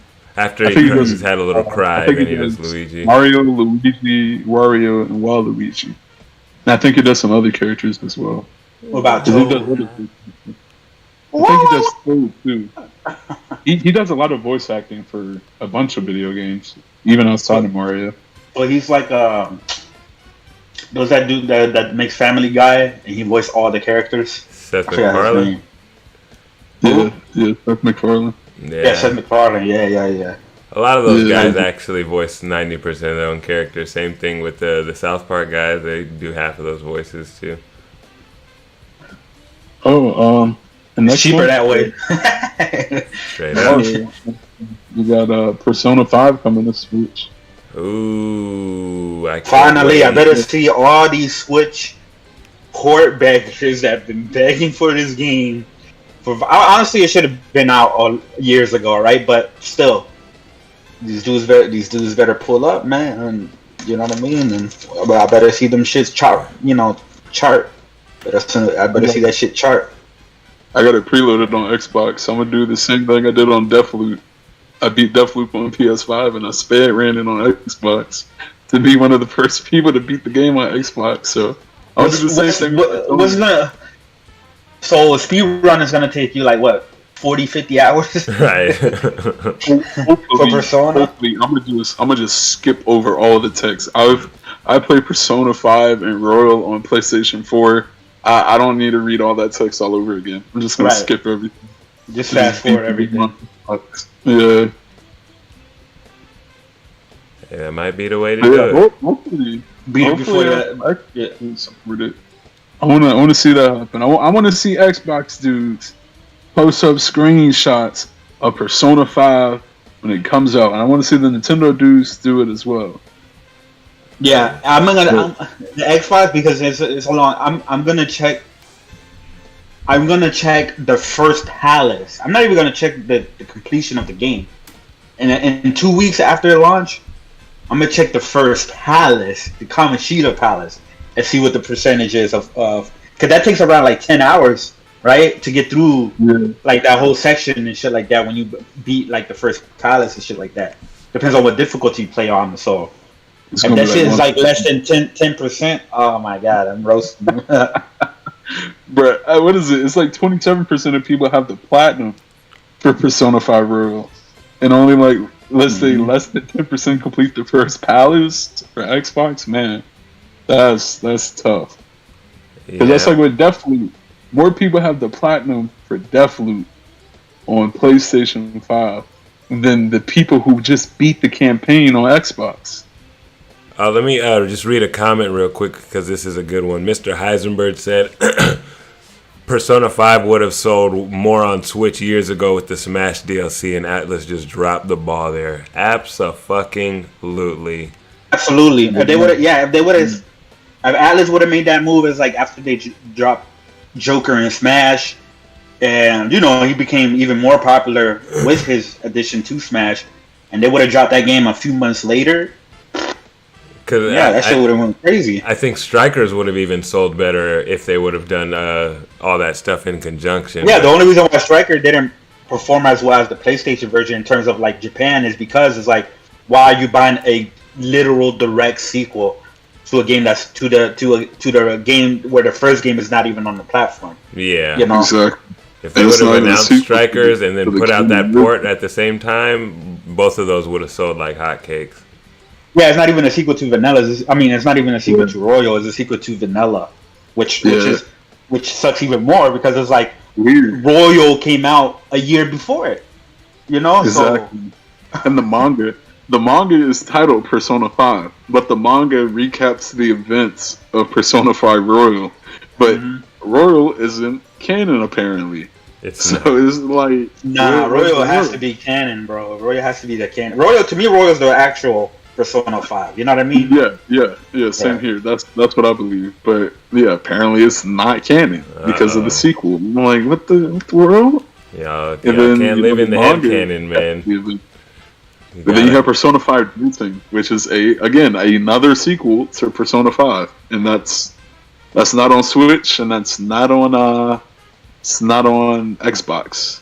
Yeah, but there's Persona 3 Dancing, and it was some leaker I was reading. It was on the Reset Era bot on Twitter, and it retweeted it, and how some prominent like Atlas leaker said that Persona 3 is getting a remake in the same style as Persona 5, and I'm like, I think that's true, because like you got to think about it. Like, why did Persona 3 Dancing get a game that's a sequel after the events of Persona 3? Yet Persona 3 has never been in the Persona 5 engine, which is what those games are built in. They're built in the Persona engine. That was, the Catherine engine, really, whatever that shit's called. And that other game was a sequel to Persona 4, the fighting game, Persona 4 Arena. Yeah, Ultimax. Yeah, and again, Persona 4 has a dancing game. And, we get the inferior version of Persona 3, which is Persona 3 Portable. And they didn't do Persona 3 Fest. So that just leads me to wonder, are they doing, a remake of Persona 3? Because why would you put the, inferior version? That's like putting out Persona 4, just the regular PS2 version. And not Golden. Yeah. Yeah, not Golden. Like Portable, it has, a female MC and there's some different story, inclusions, but other than that, I wanna play Fest. I wanna play the definitive version with the added story content. With the answer? Yeah, the answer. Like I wanna play that version. But here's the thing was like, if there's a quote unquote remake or whatever, right? Why not just come out with that version instead of dropping Portable on all the consoles and then coming out with another version of 3, right? Or 3 remake or whatever. It's like, why not just drop the 3 remake? You know what I mean? Why not just make that one the priority instead of just dropping Portable? Well, in some cases, I would say, you're right. And they wouldn't do that because it makes no sense. But in other cases, I would say they're Atlas. Cool. I mean, that's all I got. That's the main answer, but still, it's like they're Atlas. They are Atlas, man. Yeah, that's all I can tell you. That's really the only thing we can fall on. Same company. Where the hell is Project Refantasy? I was just about to mention that, man. They said we were supposed to hear something about that this year. Tokyo Game Show been passed. What happened? That game been developed since like 2017. Yeah. And then they come out and say, "Yo, our final Persona anniversary announcement is just like don't expect anything. It's just a freaking concert." So it's like this whole anniversary year event has just been like a complete waste. The only good thing that we got was Persona 3 and 4. It's not even an anniversary, bro. What Alice did was just drop just a pile of dog shit on the franchise. Like, Persona 1 doesn't have a remaster, not on consoles. Persona 2 Duology, not given a remaster. Persona 0, aka Shin Megami Tensei If, they didn't even bother to localize that shit. But they put it on Nintendo Switch Online only for Japan. And it's like, how is this an anniversary when, you only give us the 3 Persona games that everybody knows, but not all of them, even though all of them have a localization besides Shin Megami Tensei If. And if you just paid the dude who did the fan translation and buy it off of him, just use that. Yeah. Use that as a But they're Atlas, you know what I'm saying? Yep, Atlas. same company that used Unity to remaster Shin Megami Tensei 3, and we had to wait almost a whole year for that game to come over here to the West, even though all they did was just drag and drop an ISO file into the Unity. And hold up, they said that Persona 3 remake is going to be made in the Persona 5 engine, but to me, I'm thinking it was like, why would they do that if they transition into Unreal with Shin Megami Tensei? And Shin Megami Tensei graphically looks superior, you know what I mean, in terms of the character models and the details and shit like that. So it's like, why are they gonna go back with the Persona and not move and not continue with Unreal Engine since they already have experience with it? Different developers in that. I'm pretty sure they're gonna probably improve that engine. Team Maniacs, they're always gonna try and use something as of recent, and having them use Unreal Engine 4, that was a given. But yeah, I don't see it sort of going into that 3D realistic route. I always seen it as keeping its cell shaded 2D. Yeah, animated. Yeah, with what they did with Persona 5, and the Persona 3 dancing game just adds more, I guess, context to the Persona 3 remake and what it could look like. Hey, what the most slept on Persona game is? Tokyo Mirage Sessions. Oh man, get that out of here. Yeah, I heard it. I haven't played it, but people say it's trash. Tokyo Mirage Sessions, okay. There's nothing Fire Emblem or Shin Megami Tensei about that game. No, it's the best of both worlds. I think we weren't ready for it back then. Play it now that K-pop is cool, and tell me if you don't like it. Hell no. That game is the reason why we have Soul Hackers 2, bro. The same people that made that game made Soul Hackers 2, and Soul Hackers 2 has nothing to do with Soul Hackers 1. Nor nobody asked for a sequel. People online from Japan to the West was like, hey, give us a remake of Soul Hackers 1. Because Soul Hackers 1 is only on 3DS, and I'm not going to pay $60 for a cartridge. And the game is only on Sega Saturn, and it's only in Japanese. There's no English patch. And they're like, you know what? Nah, we're going to give you Soul Hackers 2. And why? Because they're Atlas. Oh, wait. We're going to give you Soul Hackers 2, and we're not going to put it on the platform you would actually play it on. We're going to play it on Xbox. The Switch. Yeah. Then like John Travolta, they do the John Travolta meme from Pulp Fiction and start looking everywhere like, oh, why didn't the game sell? The Switch version definitely what I hope that game would sell. And that's another thing. It would have for sure charted just, again, I would have bought it off GP just because, hey, they might go out of production. It's a Switch game. I would have went and got a physical one, but again, even then, it's even just visually, aesthetically, it still doesn't look as good in terms of the style of it, in my opinion, as either Persona 5 or Shin Megami Tensei. Even though SMT5 runs that low resolution, right? It's low resolution and shit like that on the Switch. The graphics and the character models and the details and the demons and the Nahabino and shit like that actually looks really good. It looks really good. like the art style that they did with SMT5 is actually my favorite art style so far. But looking at Soul Hack, I'm definitely gonna get it and I'm gonna play it, right. Not anytime soon, but I don't know. It just didn't. It wasn't really hitting me when I first saw it. It just didn't really grab me like the way SMT5 or Persona 5 did, Yeah, or even like SMT Nocturne when that was getting a re-release. You know. Yeah.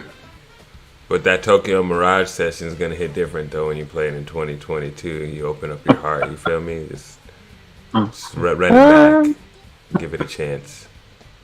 Play Shin Megami Tensei 4. Don't waste your time on that game like I did. I played that game before I played Shin Megami Tensei 4 because I played Tokyo Mirage Sessions on the Wii U, and I played, and that was what was that? That was like 2016, and I played SMT back in 2017, 2018, and I'm like, man, SMT 4 is just brilliant game. Like the story is just so good. You know, not a lot of people will be able to experience that game because it's only on 3DS. Yeah. Same with Persona Q and Persona Q2. Again, I don't even know why those games didn't get a remaster. Now, Nintendo and Atlas, like Nintendo and a lot of their JRPG partners, I will say, they are slipping because in this world of remakes and remasters, especially with the Switch where you don't have the same graphical expectations, right? Like if you're remastering Metal Gear Solid for PS5, everybody's going to expect that shit to look bonkers. But if you're remastering fucking Kid Icarus, what's that Kid Icarus game? Unleashed or whatever that shit was called on 3DS, and you're just remastering it for Switch, nobody's gonna expect it to be too crazy. They just expect it to look good. So it's crazy to me how much they just leave behind by not bringing back some of these older beloved titles, especially some of these sprite JRPGs and shit like that. Hold on now, man. Hold on. Nintendo gave us a JRPG from that era onto the Switch.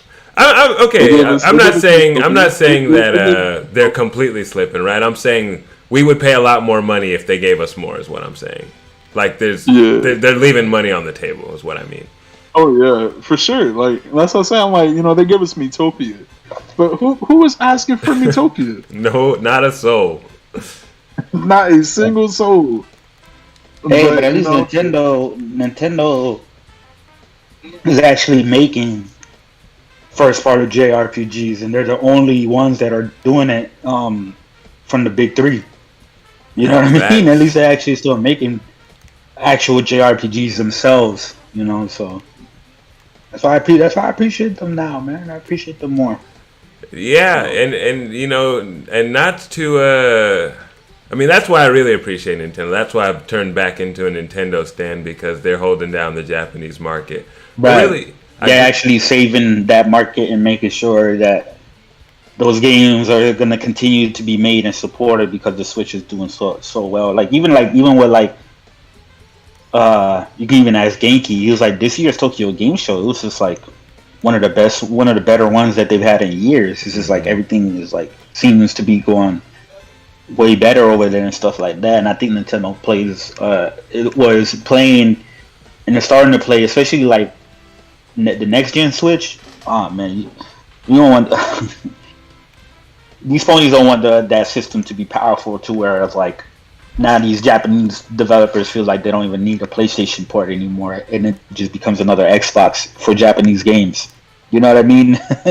We could get there. We could get there if PlayStation isn't careful and they don't. It may get there, bro. It might get there. We'll see. You know, because Jim Ryan. The only thing they care about is the big ones from Square Enix. That's it. The AAA ones from Square Enix. That's it. Yeah, there's a lot of PlayStation fans that were really they didn't understand they didn't seem to understand why them not picking up Arm Fantasia and Penny Blood was an L, but like they're like, oh, the games are gonna come there anyways, and I'm like, it's not the point, right? It's supporting these things. It's you actually investing in this kind of thing, and when you have the opportunity to invest in a sequel to a damn game that was one of your first party games made by the original devs, and you you decline to do it because you don't think it's viable, it says so much about what your impact is on this market. What you act, you know what I'm saying? Like, it would seem to me that you don't believe in the Japanese market. You're doing some of it obligatorily, but you're not supporting it. You're not actually a believer in this market. What they support some of it. They support the ones that knows is going to have more of a wider appeal in the West. Right, they support the ones that the West supports, but that's not you believing in the market. You're believing in what the West believes in for the market, you know? Yep. I agree. Because you should be willing to take a fucking chance on something that seems super Japanese, right? Like, you would think, hey, we're a Japanese company. These are our values to some extent. We see something that looks very cultural, and we're like, all right, let's support that. We believe that it will actually add to the market, and they have not done that for over 5 years. You also got to blame the fans a little bit though, because I do blame those damn ponies. It's not the fans, it's those ponies though. Yeah, because I still see PlayStation fanboys, still clamoring on is Silent Hill going to be a PlayStation game? Is Sony gonna buy Silent Hill? I'm like, dude, you have the person who created Silent Hill at Sony, right, who created a Silent Hill successor. Mm-hmm. Siren. Yeah, Siren. He made 3 games technically. Didn't get supported. That game flopped. He tried to do Gravity Rush. Flopped. He leaves. He's like, you know what? Japan Studio's gone. I'm out. And then now he's making, Splitterhead. And then people are still asking for a Silent Hill successor. And I don't think a lot of people, get it. That Silent Hill is not a good franchise. No, Silent Hill maybe has 3 After games. The first 2 games, really. Everything else is questionable. I'll say the first 3, because 3 was decent. 3 was good. I'll say the first 3 games. But after that, it just went complete trash. Yeah, their last main game was you play as a prisoner, and the voice acting was awful, the graphics was awful, and then it released in 2012, rivaling against Resident Evil Revelations and Resident Evil 6. Terrible games in their own right. Done. Silent Hill was done at that point. I think Silent Hill was done when Homecoming dropped. No, not even that. When Shattered Memories came out. Because that was a sloppy remake of Silent Hill 1, which was just a point-and-click adventure game. Yeah, Silent Hill's overrated. Nostalgically, it's pretty good, but, I mean, even then, PS1 nostalgia, come on, bro. You don't even know what those characters' faces look like. No. So, I don't know how. Yeah, but this is, what it is like, all these people have this new interest for Silent Hill. Not only because it's they think it may be a PlayStation exclusive, but I think it was because of PT. Honestly, I think it's the idea of Kojima making a Silent Hill game and then people playing PT, and PT actually set a new trend, and that was just a demo, right? It set a new trend in horror games, the first-person horror game. That followed suit after. Resident Evil started doing it. A lot of other companies started doing that. So I think that the whole thing was Kojima making Silent Hills and then the PT demo. I think that's what got people kind of, even non-Silent Hill fans started getting more interested. And then we keep hearing rumors and stuff like that. So people keep trying to think is is Kojima making one? I don't think he's making one at all. The most credible rumor of those is the Bloober Team one, and that doesn't even sound remotely promising. Yeah, they're supposedly remaking Silent Hill 2, which I'm concerned about that one. But we'll see. But yeah, I think that's where the whole this newfound interest for Silent Hill is because of Kojima and PT and shit like that. Well, in the interest of fairness, I will say there's a pretty, I don't know if it's maybe a bigger niche community or just a renewed interest, but there's definitely a lot of people who are just looking for the next horror game these days. Like the Five Nights at Freddy crowd and shit like that. There's definitely some people who are just hungry for horror games, and I think that they're part of this. There's definitely casuals and fanboys who are just saying the Silent Hill name because they are obsessed with saying names that they've heard before. but I think there's a percentage of people who really like horror games. I'm not into And the it. idea with the rumors that it could be have some type of exclusivity with PlayStation. You know what I Yeah, mean? that's the Because fanboy shit. let it get announced and there's multi-plat, they're gonna lose interest. You know. Definitely. I mean, the only way that I would have interest in that if it was a PlayStation exclusive, if it was first party. Like, if they are able to put that kind of PlayStation Studios polish on a Silent Hill or a Metal Gear. Kojima made it, you know? Right. Then I'm with it. But if it's going to be like, oh, we get Metal Gear Solid Remake and it's an exclusive, but the shit is made by fucking, I don't know, Annapurna or some shit, I could give a fuck.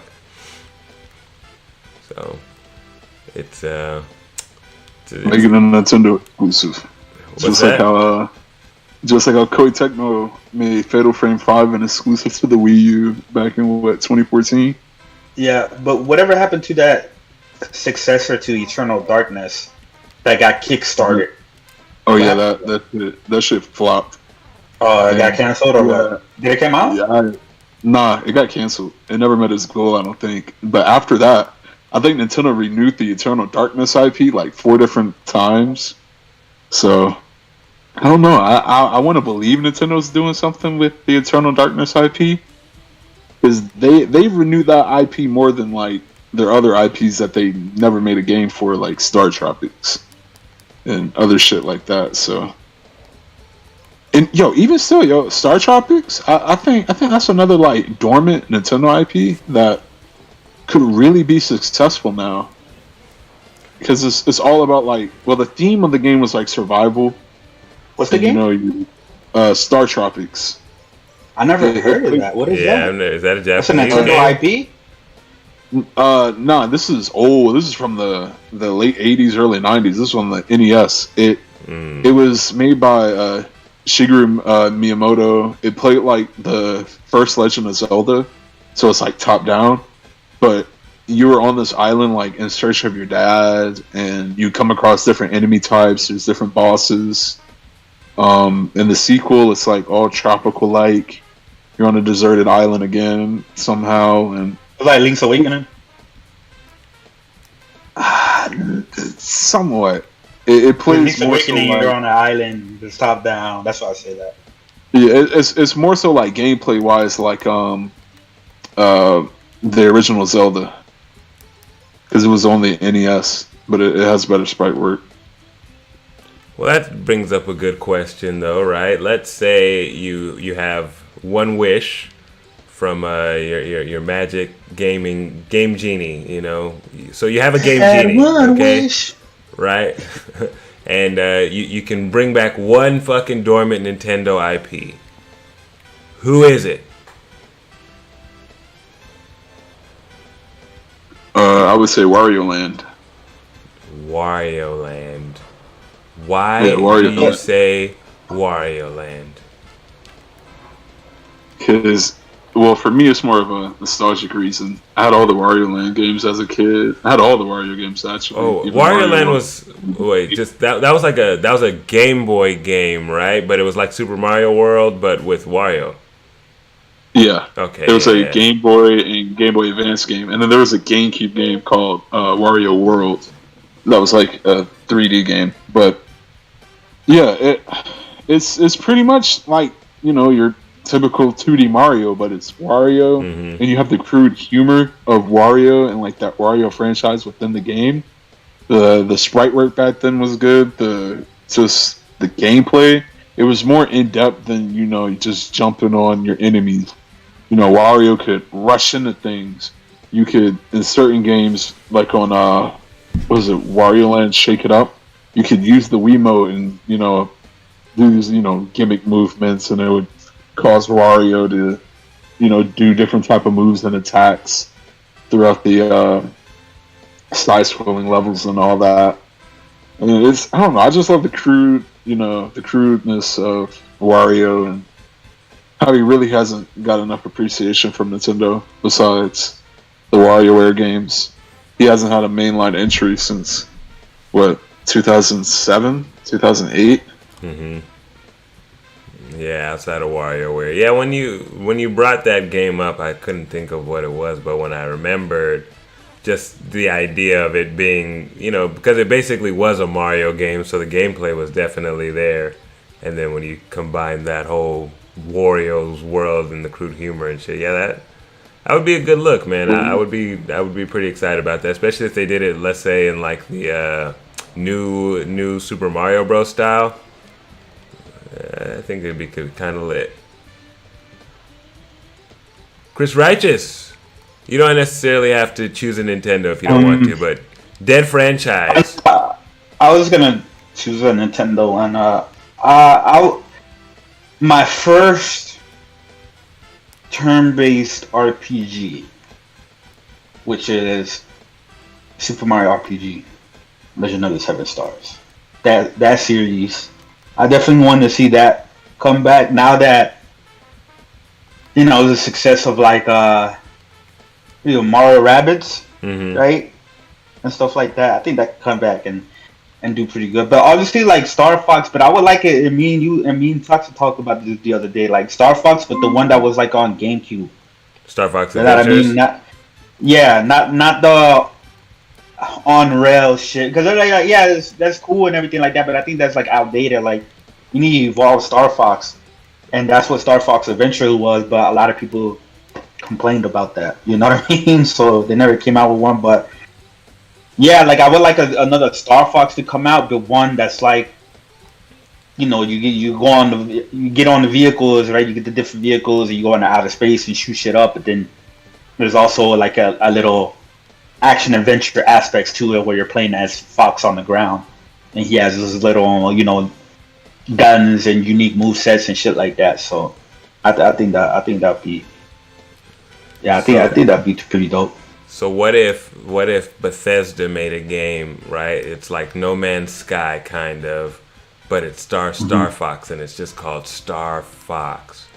Foxfield. Foxfield. I think that would be kind of lit though. I like that because the Star Fox. I think the reason why Star Fox Adventure suck. We all know the backstory behind that, right? The whole dinosaur planet and all that shit. So if you don't know, Star Fox Adventures was originally supposed to be a game called Dinosaur Planet. Most of that stuff that's in the game, like all the dinosaurs and all that shit, that was already intact to the story. And then because Nintendo thought they weren't going to be able to sell it as Dinosaur Planet, they kind of added Star Fox to it and made it Star Fox Adventures.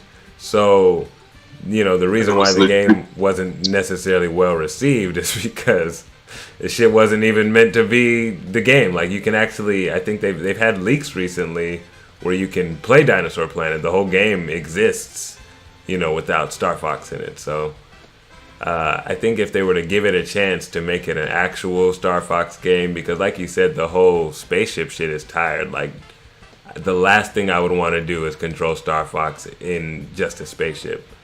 But if they were to hybridize it and make it a real life adventure game where you get to control Fox McCloud, who we all fucking love, hell yeah. They need to link up with EA, because they linked up with Ubisoft to do Mario Kingdom Battle.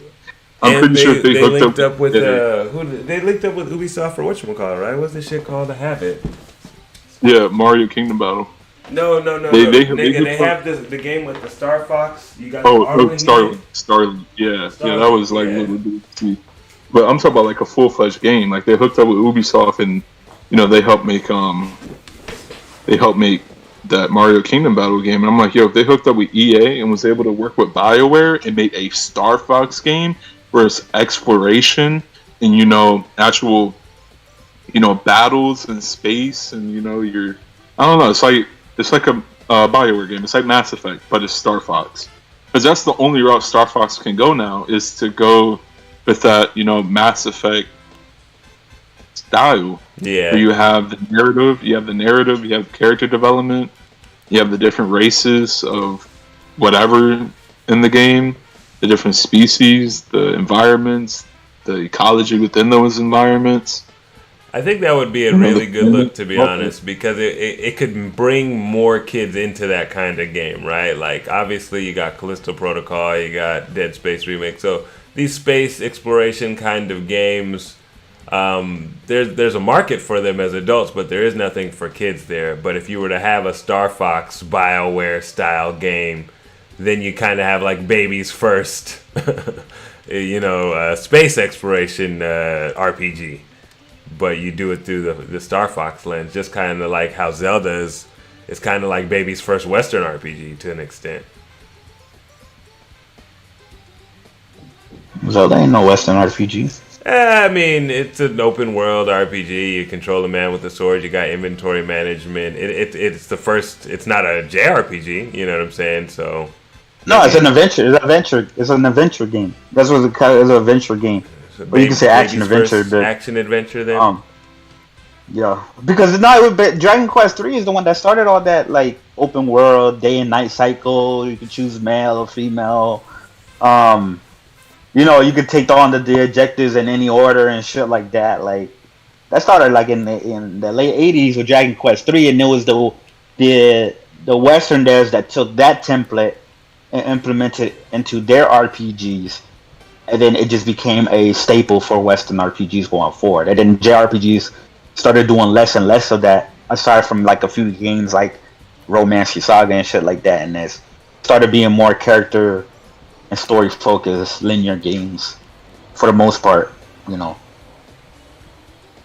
But Zelda's that's the adventure. That's the. So it's still baby's first RPG. It's the first RPG most of us ever experienced it or game with RPG elements at all. So that's all I was saying. I was just saying, getting. But what RPG elements does that really have though? Like collecting hearts, so you get more hearts, or like I don't like. Yes, collecting hearts. Eating food, talking to NPCs.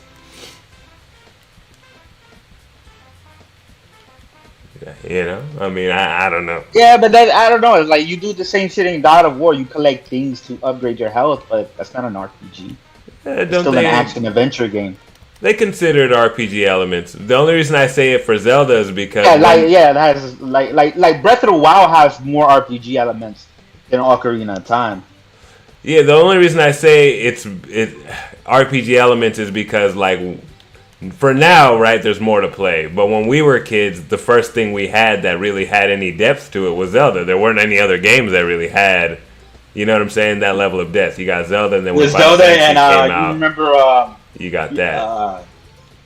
What was that? It was terrible, bro. But it was an early '64 game. What was it called?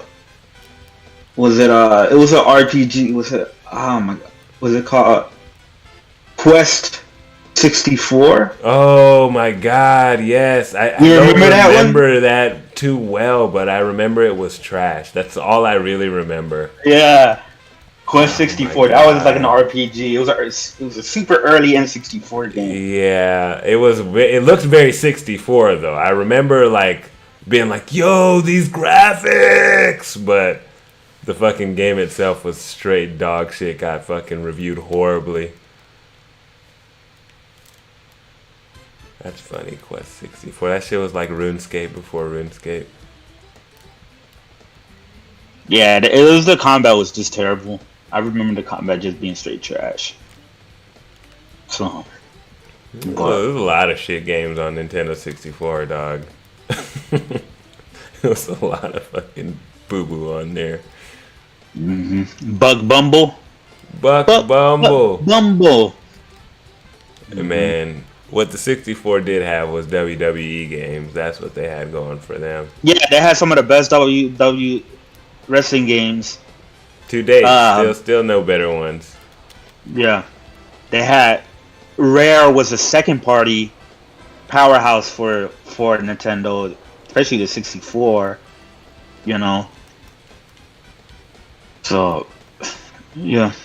But overall, the 64 didn't really have... That library is not even that big on the 64. No, when you actually look at it, the 64 library is actually not that big. The GameCube library is bigger, but 64 still had games that really stand out and that really like set new standards in innovative 3D gaming.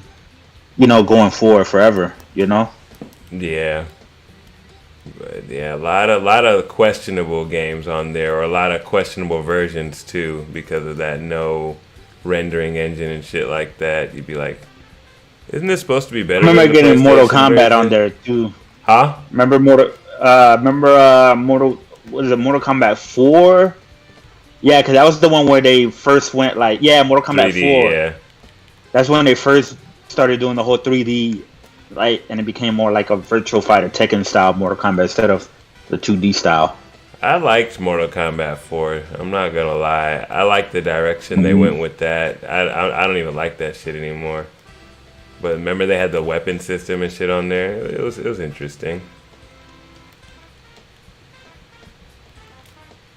Yeah. Well, there's one more or a couple more things I wanted to talk about real quick. A bunch of PlayStation games have been ported to PC. This is near and dear to your heart. Do you think that PlayStation is about to become a fucking PC console? A PC console? Well, yeah, because Um, Sackboy just got announced. We got Miles going over there. well, yeah, yeah, I mean, obviously they're putting a lot of their games on PC, a lot of their older games and whatnot. I still think that they're doing this whole PlayStation first, for like 2 years. You know what I mean? And then to when the sales dries up and they put it on PS Plus and all that other shit, then they double dip on PC. And whatnot. I know a lot of people is like, well, eventually they're gonna go day and day. Yeah, I mean, maybe, who knows? But the day that happens is like, kids PlayStation console could buy. I'm just gonna go straight PC because at that point it's like now you're no longer prioritizing the console. Now like PC gamers are gonna get better benefits Yep. for your games and shit like that. So So, question is I Sackboy in PS Plus? no, not even. It's not. I don't think so. I don't think so. I mean, they might add it or something like that, but yeah, Cyborg Returnal's been leaked for PC. They just haven't announced it yet. That's coming to PC for sure, for sure. Um, and yeah, at this point, it's just like it is what it is, man. They want to double dip. They want to expand their reaches more and shit like that. Like, so yeah. I don't fucking know. That's just like the day they go day and date. I say deuces, and I worry about the quality. Well, I don't know. To me, it's better for them to focus on the PS5 console and all the developments and resources and honing in and coding to the metal of what the console can do and its custom specifications and shit like that. Getting the most out of it. Mm-hmm. And then yeah. So we'll see. Well, Nintendo will be able to hold us down, I guess, until that day. But if the rumors are true and Bayonetta goes to PC, then nobody's safe and console gaming is dead. So we'll find out, I guess, in short notice. And the last topic I had, although we already talked about it, was Valkyrie. Yeah, well, Elysium. before you move on to the next topic, do y'all ever think Nintendo would ever go that route in terms of dropping their games years later on PC? No.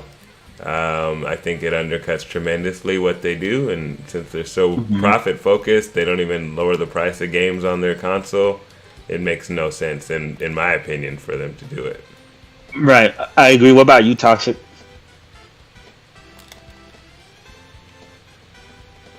Toxic's in a meeting. I don't think. Is he there? No, I don't know. He's muted and non-responsive, so I'm guessing he's got some adulthood happening. I don't know. We'll see. I know the day that happens, the internet is gonna go crazy. Yeah, I just don't. I don't see it as happening, especially the way they're selling now. I I'm genuinely confused about the PlayStation strategy. I mean, I see them getting the sales, but it seems like you're kind of being greedy and short-sighted, but maybe I don't see what they're seeing, but it seems to me like you're just going to get more people to hold out on buying your games day and date when they launch if they think there's an inkling that they'll go to PC, and the more you drop in rapid succession, the more likely people are going to think they're going to go to PC, so they're not going to buy them, or they're going to start gearing up to buy a PC. So, to me, I don't really understand the strategy. It seems to be devaluing console gaming, because if you were to continue to maintain exclusivity on your platform, regardless of how greedy you are, you're always going to have value on the platform. You know what I'm saying?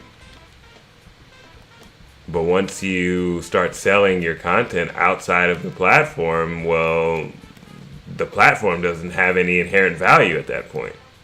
So, I don't know.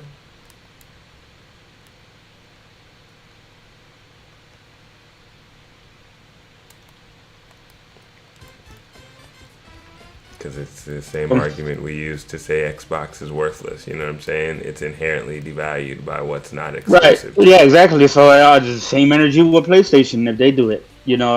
So, and it is. It's starting to devalue the console more, and it is what it is. It doesn't really bother. It's whatever. It doesn't really bother me that much, man. Yeah, it's not like a killer thing, you know what I'm saying? But it's like it's like when you lose respect for somebody, you know what I'm saying? Because they do some whack shit. It's not. I don't hate you necessarily, but how am I supposed to respect you when you're not respecting yourself? You know what I'm saying? And I'm used to seeing, I guess theoretically, maybe PlayStation respect themselves, and to me, you're looking a little weak out here. You're looking a little whorish. Not only respect themselves, but also have confidence in their IPs and games to drive console sales. Exactly. Yeah, if you're moving without that confidence, we can see it. You know what I'm saying? It's just like women. They don't want to talk to you when you look like you're shaky in your confidence. They can think you're attractive as hell, but it doesn't matter if you don't come at them with the right level of confidence. And they don't seem to be approaching this market with enough confidence in just what they do, like as far as the IPs and shit like that. Yeah, like, we'll stick with the products. It's like, nah, we want people to come to our system, our product. We want our product to be completely unique, and the way to do that is to have unique games for it that you can't get anywhere else. Mm-hmm. Yeah, Nintendo, not trying to put whatever unique games you had everywhere you can put them. Like that's not what we asked for as a community. So you hate to see it, you really do. And that's why I like Nintendo's approach of how unique they are and everything. And this is why like some people will be like, "Well, the Switch has been out for 5 years. How come Nintendo hasn't done a price drop?" Well, first of all, it's still outselling everything else. So why would they need to do a price drop if that shit's gonna fucking sell like crazy regardless? And two, what other unique Switch-like device is there that you can compare it to that has 2 controllers at the box, meaning the 2 Joy-Cons that you can play as 2 separate controllers, right? Like I said, they're detachable. You can put it in, you can put it on dock and plug it to your TV. It all comes in one box, and it's, and even the cartridges that it produces unique. Like those, you don't have those cartridges like on PC or, Blu-rays are a lot cheaper or whatever. So that right there and its own packaging makes it all very unique and to where there's no other device like it. Like the Series X and the PS5, they're very comparable in terms of hardware.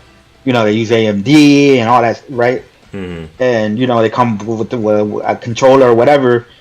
I think PS5 separates itself a little bit more because the DualSense and things like that, and maybe the faster I/O SSD will help them create more unique games from that. We'll see. We don't know, but Nintendo, they made sure that they're unique and they're in their own lane, and because of that, they're able to maintain a high value status you know what I mean, for their games and their products. Yeah. And that's something that I want PlayStation to do. That's something that I wanted Xbox to do, but they're definitely not doing that. And PlayStation is getting away more and more for that. It seems, you That's know. the way But it seems. Yeah. I mean, they're still gonna make fire. Listen, I'm still PS guy all day. They're still gonna make fire games. I still can't wait. God of War, all the other shit. But there are definitely some funny moves that are happening, and it's definitely a different PlayStation today than it was even like 3 years ago. So.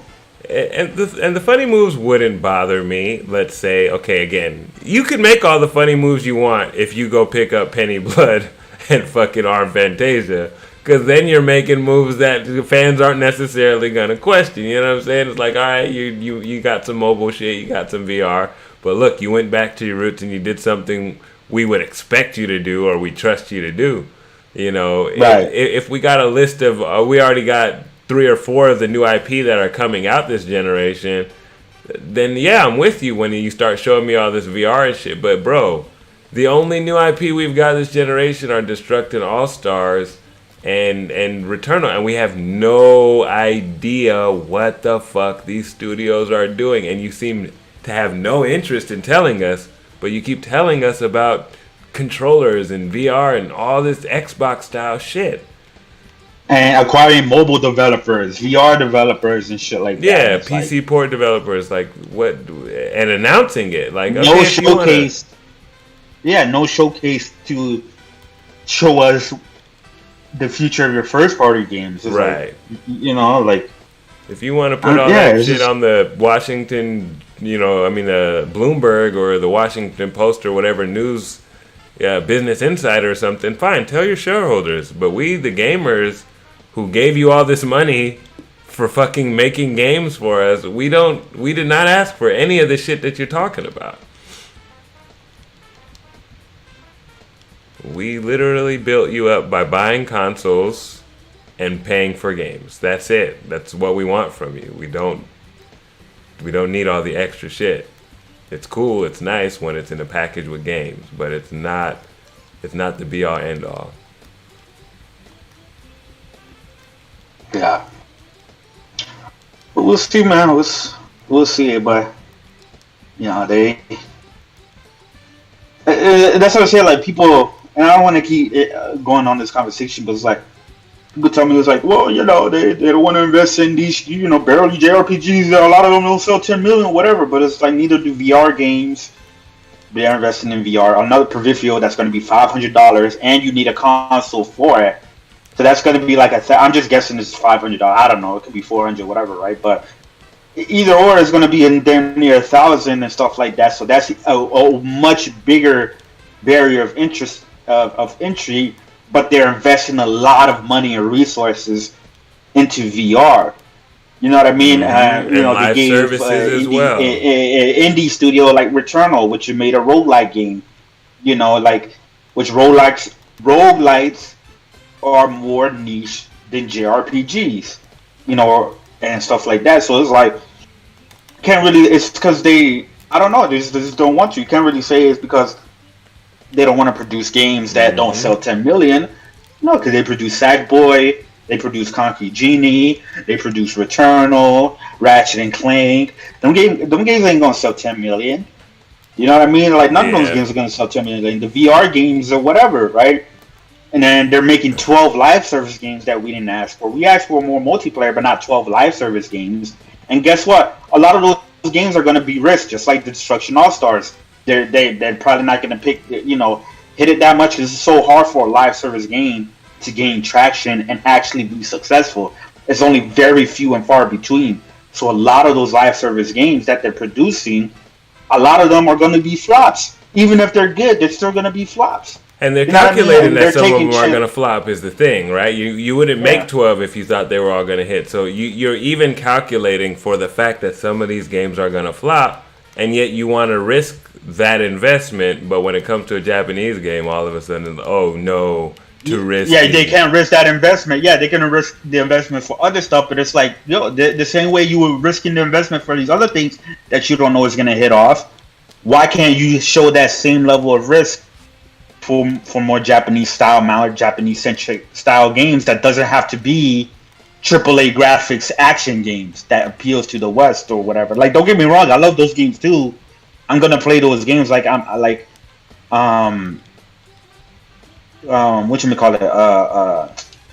I'm gonna get Rise of Ronin, and I'm glad that they're publishing a Team Ninja game. I love Team Ninja. They're very, they make very Japanese action games or whatever. But obviously they do more realistic graphics and they appeal to the West, and those games appeal to me as well. I love the Neo games, but it's like you see games like Wild Arms, or you see Nintendo doing shit like Xenoblade Chronicles and Fire Emblem. And Nintendo made Xenoblade Chronicles during the 360 and the PS3 era, the Wii era, when JRPGs were way less popular and wasn't really hitting that much for people back then as they are now, as they had their resurgence. And they put out PS4 generation games in that climate. You know what I'm saying? And they had a bunch of multiplayer games as well too. Yeah. And they were publishing first-party JRPGs like White Knight Chronicles. You know what I mean? Shit like that. Like, shit on Vita. Honestly, I think Sony, and some people will argue against it because of how bad the Vita was and failed, but I think Sony will have a better chance at doing another handheld if they make the right moves. I know Toxic disagrees with this, rather than VR. I think even though the Vita was a flop, it sold like 13 million, right? It still sold over 6 million in Japan, so more than half of that shit. So I'm pretty sure it would have sold way more than that had Sony was actually kept up with it and supported it properly.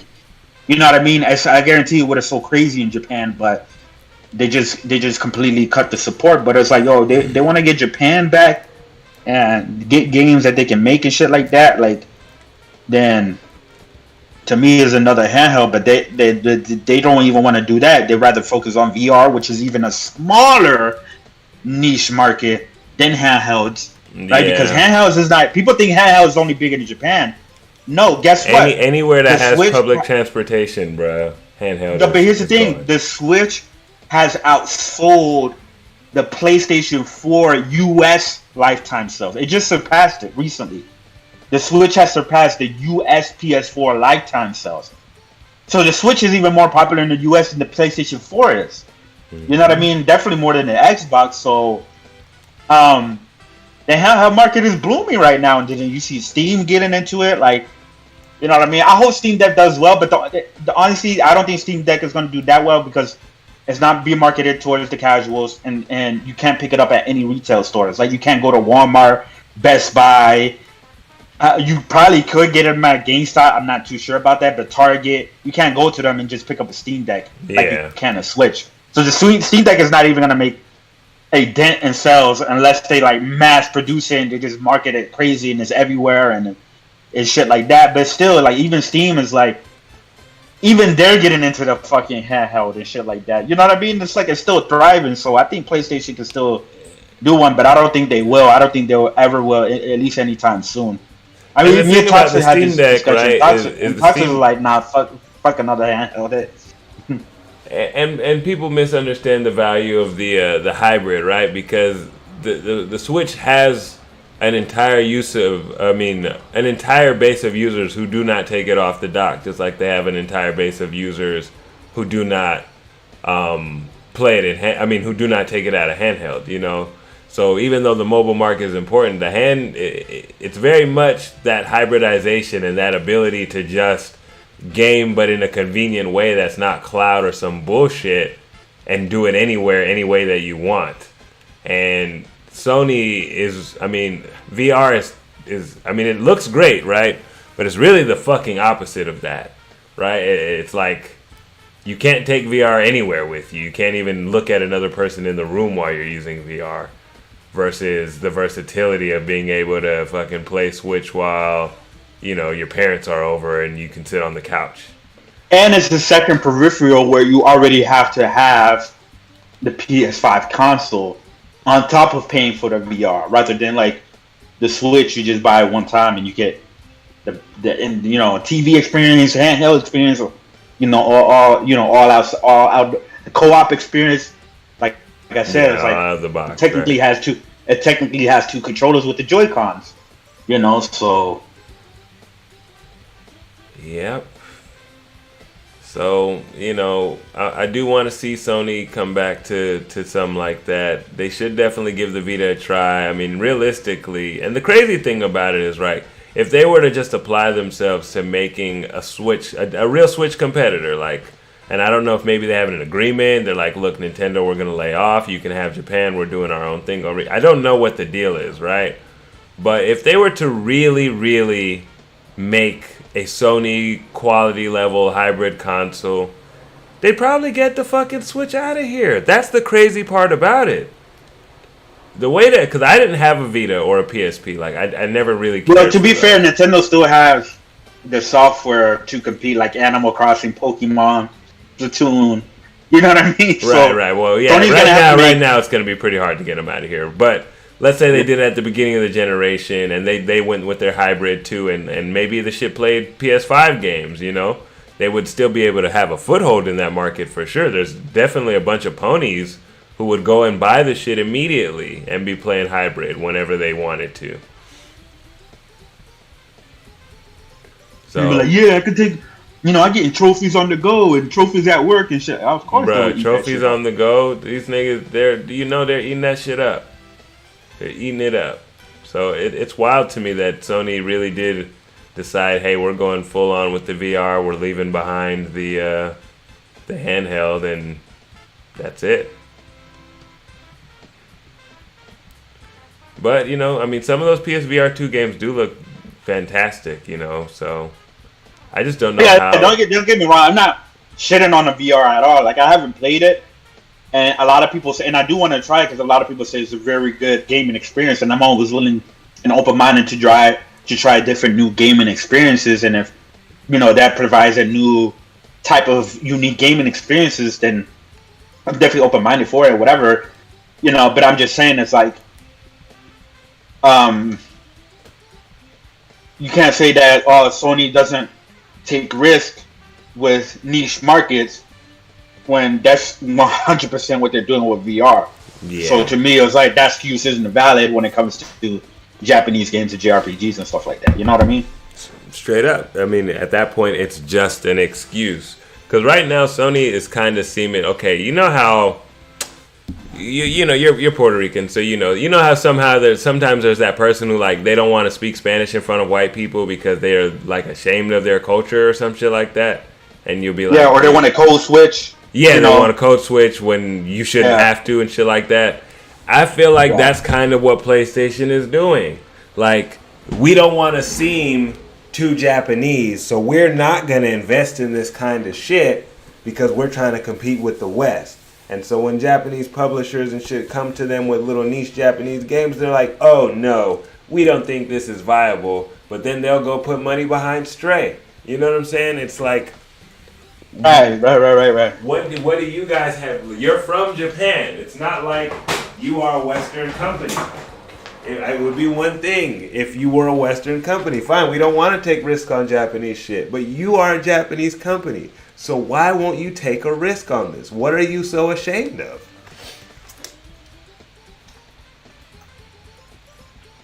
Bring out those little talks about possibly Xbox buying the Japanese studio or Japanese publisher or whatever. Or to me, that's going to be very hard for them to do. But honestly, it'll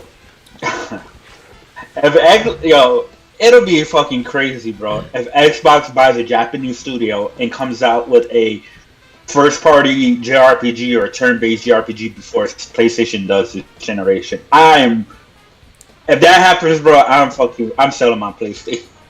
I'm roasting the fuck out of them, To be honest with you, I mean, if they get one-upped by Xbox in that way at all this generation, bro. Yeah, I mean, I love the PlayStation, but again, mostly because it gives me access to these Japanese games. I don't have any loyalty to Sony like that. So, I don't want to see them embarrass themselves like this, because I do like what they've done, but, you know, they've been making themselves look really foolish lately. And, yeah, if they were to get something like Capcom bought out from under them because they're playing some arrogant game or something, bro... That's it for them.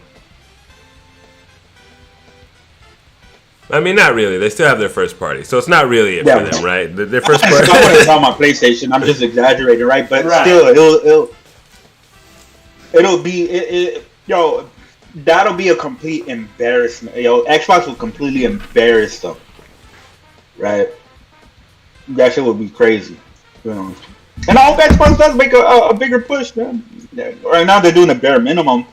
I don't give them props at all, but just to put the pressure on Sony and shit like that. Like, I don't know. You think Nintendo would, but obviously they don't. They're scared to compete straight up with Nintendo. You know what I mean? But yeah, it'll be interesting to see how this generation turns out. I think PlayStation PS5 is still ultimately going to be the highest selling console. It's all said and done, but we're going to see how much Sony shifts this generation and does things we don't like or do like. So yeah, right. Of course, it's half and half right now. There's definitely a lot of things I don't like that PlayStation is doing it right now, but there are definitely a lot of things that I do love, and there's games that I'm looking forward to. I can't wait for Ragnarok. I can't wait for Spider-Man 2. You know, so and at the end of the day, they still got the amazing games. You know what I mean? So and they've made some great decisions. You know, the things they've chosen to align themselves with and partner with. It's just literally, it's like the fact that they don't have like the exclusivity or just random shit like that, like, or they're putting them on PC, and then it's like, okay, while this stuff is great, the platform is not necessarily valued with it because of how it's falling. You know what I'm saying? And in the past, it wasn't like this, so maybe that's why it looks so much crazier. Because back in the day, when a game was exclusive to PlayStation, the motherfucking shit was exclusive to PlayStation. There wasn't all these short-term deals and PC deals and all this other stuff. Now you're always waiting on the edge of your seat to hear, you know, when a game is going to get announced for another platform. Like, and it's good technically, right? But it makes me feel like it's devaluing the platform that I'm on. Like when I buy a game that was quote unquote exclusive for a period of time for this platform, and I feel like, oh, it's cool, I got this, and then it comes out on another platform, it does make me feel some type of way. Like, hey, I kind of bought this here for it to be here. Now it's elsewhere. My purchase is devalued, and I paid a certain price for this shit.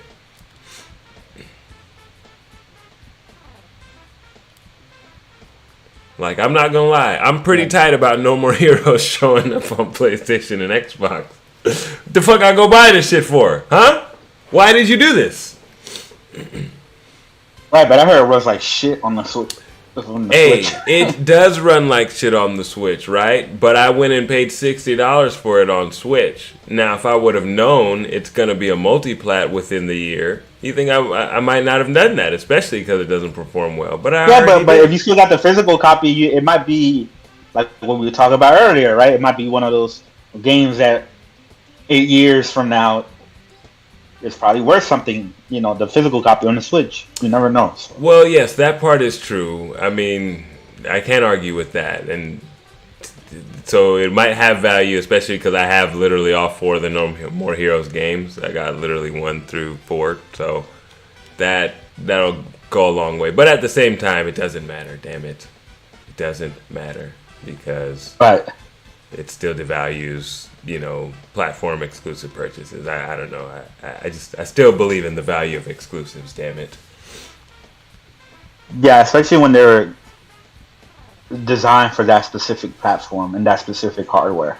Yeah, because sometimes the platform curation used to like give you the identity of the console. You know, like platform holders, they would get certain shit and they would put it there so that it kind of tells you what this console is about. And it's weird when it all starts to bleed together, to be honest.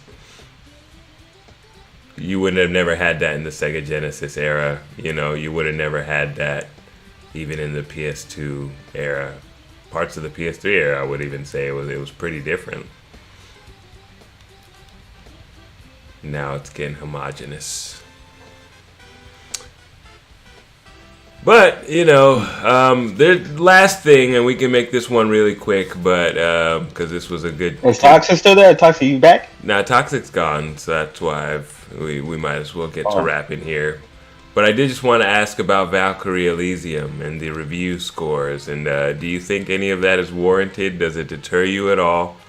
And what do you think this says about the Square Enix run? Have we hit the wall finally? Yeah, because we still got 16 and 7 Rebirth and shit like that, right? Kingdom Hearts 4, Octopath Traveler 2, Triangle Strategy is great, Live a Live was great, so...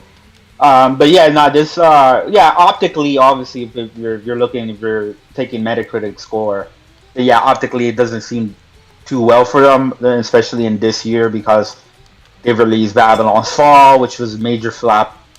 That has a really low Metacritic score. Strangers of Paradise, which a lot of people say is good, but again, optically, it has, I think, it's in the low 70s or whatever, right? Which is decent. Yeah, the crazy thing about Strangers of Paradise is it didn't get a great Metacritic score, but unlike Babylon's Fall, I actually haven't heard a bad thing about that game at all. Right, a lot of people still really enjoyed that game. You know what I mean? And then now you got Dealfield Chronicles, which I don't know what that Metacritic is. What is it, 70 or something like that? And then it's not low. Valkyrie Elysium. But the thing is, it's like they have low reviews. Like I don't know, like they have like 5 reviews. I'm waiting for this one to reviews. get more than 10 reviews. I'm still waiting. Like why Yeah, is there no exactly. reviews Like for they need at Valkyrie? least like 40 or 50. It'd probably be higher than that. Like Valkyrie Elysium probably, like if it had like a bunch of reviews, it'll probably be in the 70s. You know what I mean? I'll probably be somewhere in the 70s, but I don't know. I went to go pick up my copy today at GameStop, but my physical. But they say that the shipment is completely delayed, and they don't have any word on when it's going to come. So some people said that the same thing's been happening to them, and they've been told 2 weeks. You know, it's been happening all over. There's like a complete delay. I don't know what the fuck happened. They didn't ship the copies, or they didn't ship enough copies, or whatever. So I haven't had a chance to actually play it, or at least play the final version. I did play the demo. I did enjoy what I played in the demo. So yeah, I'm still gonna get the game and play. You know, just beat it, play through it, whatever. And then I'll make my own judgment then. But yeah, it's just, you know, it adds a little funk to Square Enix optically, but at the same time, it's like. I mean, when you look at the volume, the end of the run of Square Enix is like, no, because Octopath Traveler 2, and then you got Crisis Core Reunion and shit like that, and those games are gonna be received way better. You know what I mean? So yeah, when I think about it, the next one we gotta really pay attention to is Forspoken. Yeah, you know, so we'll see what that. But Final Fantasy 16, I ain't worried about that. I'm fully confident that shit's gonna be amazing. The same thing with 7 Rebirth. So those are like the 2 main games. That and Octopath Traveler 2. And then we'll see from here. I'm not even a fan of Valkyrie like that because I haven't played any of the original. Though I do plan on getting Linus, the PSP game that's being ported to PlayStation in December. So. Yeah, I mean, thinking about back on the question, it's kind of like, bruh, these Square Enix has literally put out, or by the end of this year, will have put out like 20 games. Right, and 4 of them have like 60 on Meta or lower. Right. So even though you can say it is a handful of bad ones, but in the grand scheme of things, they have the most phenomenal output. Yeah, Live Alive was received great. Triangle Strategy. What you call it? Triangle Strategies received great. Even Strangers of Paradise is a little bit mixed on the critical side and like critics and stuff like that, but a lot of people in the community really enjoy that game as well too, you know. So we gotta see how Forspoken is. Obviously they're coming out with Tactics Ogre remastered, but that's a remastered. Same thing with Crisis Core, it's a remastered, right? So you know, those are easy. Of course, those we know those are good games, right? So we're not worried about whether those games are gonna be good or not. We're just worried about whether received well, whether it runs well and it's done good. You know what I mean? That's it. But Star Ocean is coming out, which that's probably gonna. Oh, that's probably gonna get another. It's probably gonna be in the 60s or 70s. Yeah, it's gonna get mixed for sure. Yeah, Then they sold off.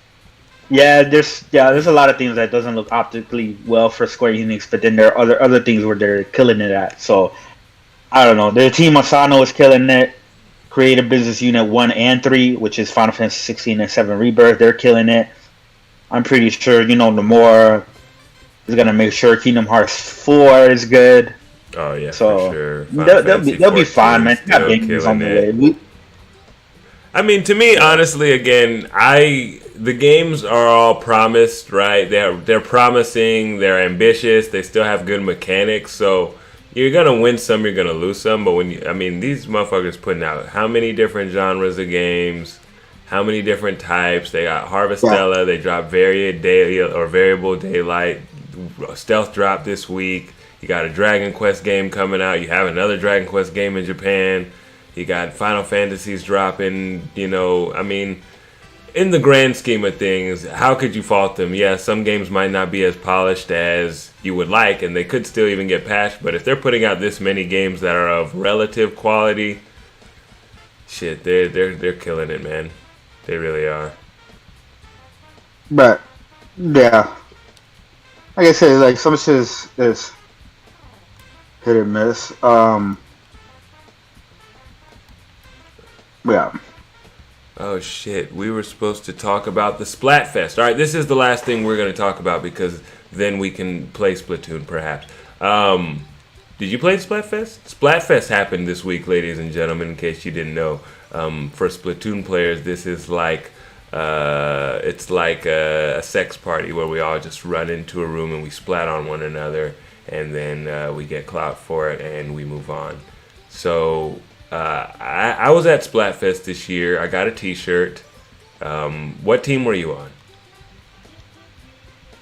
On Team Gear. Let's go, baby. Go. And I reached Gear Ruler in the weekend, which is like the highest tier you can reach until you prestige.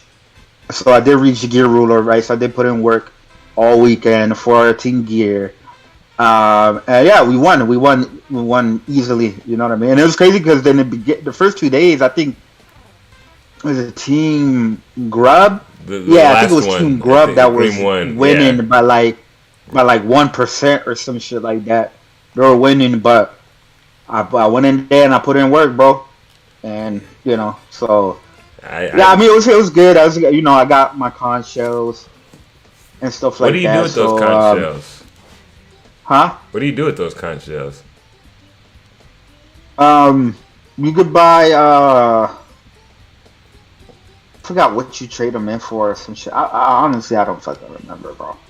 You do something with them. I don't remember, but yeah, it was and it was crazy because remember when they had the beta, which was a Splatfest? Yeah. Like a couple weeks ago, I think it was rock, paper, and scissors. I was Team Rock. So Team Rock won that one, and now Team Gear, which that was the team I was on, won this one. So I'm 2 for 2 already with Splatoon 3's Splatfest. I too, because I happened to also join those teams. So they didn't give us a shirt for the last one, I don't think, the beta one, but this one, we didn't get to keep the shirt, which I think was stupid. Why the hell didn't we get to keep the shirt? Right. At the very least, the winning team should have got to keep their shirts. Like, it would have been low-key OP if everybody else lost their shit, but the winning team still got to flex their damn t-shirts. That would have been great. But yeah. But no t-shirts. A lot of fun, though, man. And boy, oh boy, that Splatfest competition, way different than the regular pubs. Yeah, they were sweaty, bro. Like, when I first jumped on, I lost, like, the first 5 games, and I was questioning myself because I'm pretty good. I'm pretty decent, right? You could ask people that I play with Toxic or whatever, right? Mm-hmm. Usually top 2 in the leaderboards. I get really good amount of kills and stuff like that, right? And good amount of PPs, right? But yeah, dog, that Splatfest is like motherfuckers were trying in that one. Like they were on try hard mode on that shit. You know what I mean? Like I was like, damn, goddamn, what's going on? Like everybody was like, am I playing competitive rank, right? Yeah, You know what I mean? But I was whooping ass though. I got a lot of wins. So go I ahead. was literally wondering, like, bruh, did they have skill-based matchmaking? Did they put me into a different tier, and now I'm just getting smoked by the real good players? Like, I could not figure out if it was me. Yeah. I was like, damn, son. But then I realized maybe I just need to focus up. You know what I'm saying? That's what it was. But I don't know, man. I always wonder about that. I was like, am I actually good, or am I in lobbies with some scrubs right now? I can never figure it out. Well, you figure it out when you go to rank and you rank up and you start going to higher ranks. That's when you figure out if you're good or not. That's when you do the all star bladder. What's that shit called? The five session things. Mm-hmm. Okay, I don't want to do those by myself. I did a couple, but I feel like I should come with my own squad. Right. That's why I haven't done it either. Yeah, well, shit. What you about to do for the rest of the day, bro? You trying to hop on some Splatoon later, or what? Yeah, we could definitely hop on some Splatoon if you want to and stuff like that. Yeah. If not, I just go play some more Indivisible because I was planning on playing Valkyrie Elysium today, but obviously that's not gonna happen. But Well, for shizzle, yeah, man. man. Well, give your outros to the people, man, and let's get up out of here. At least as far as this stream is concerned. So yeah, man. Shout out to anybody that's listening and or watching this later.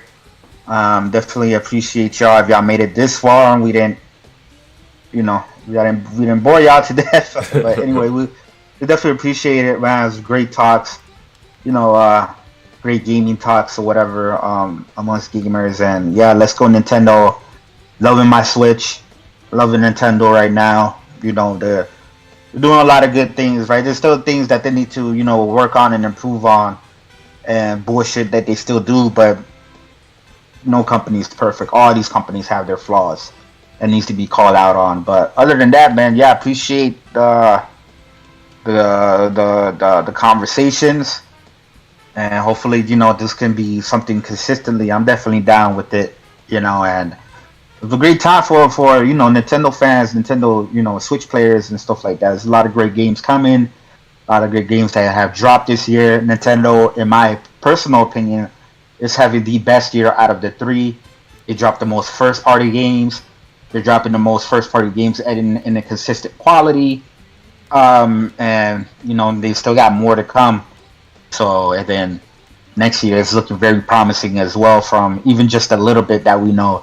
Just the new Fire Emblem game and Tears of the Kingdom. Those two alone already makes it a great year next year. So, yeah, very exciting times for the Switch, and I'm definitely getting my Switch collector game up. And yeah, until we see y'all next time. Later, it's Chris Righteous. Y'all can follow me on Twitter if you haven't already at Chris Righteous. Thank you, Chris, and I do appreciate you, man, for joining me on this. It's a great time to be a fucking Switch fan, and outside of Nintendo, outside of Square Enix, nobody is doing it like Nintendo in 2022. But I want to keep bringing this news and this good vibes to this Nintendo shit, and so we can just talk about the games, man, because that's where they're at right now. And like Chris But it's saying, 540p, 15 frames per second. Yeah, but it's fucking 10 out of 10 gameplay, buddy, So that's what they're missing. And if you guys aren't on this wave, we're going to leave you with this one, man. The reason why, again, this podcast is here, because we collecting these games, bro. If you guys aren't collecting them, you're really missing the Switch wave. You are missing the whole point of owning a Switch if you're not buying your games physically. So y'all do that. And beyond that, we'll catch you guys next week around the same time, around the same place. Appreciate y'all. And follow me on Twitter if you don't. It's Get On The Sticks. That's 2 I's and an X. And we'll catch y'all.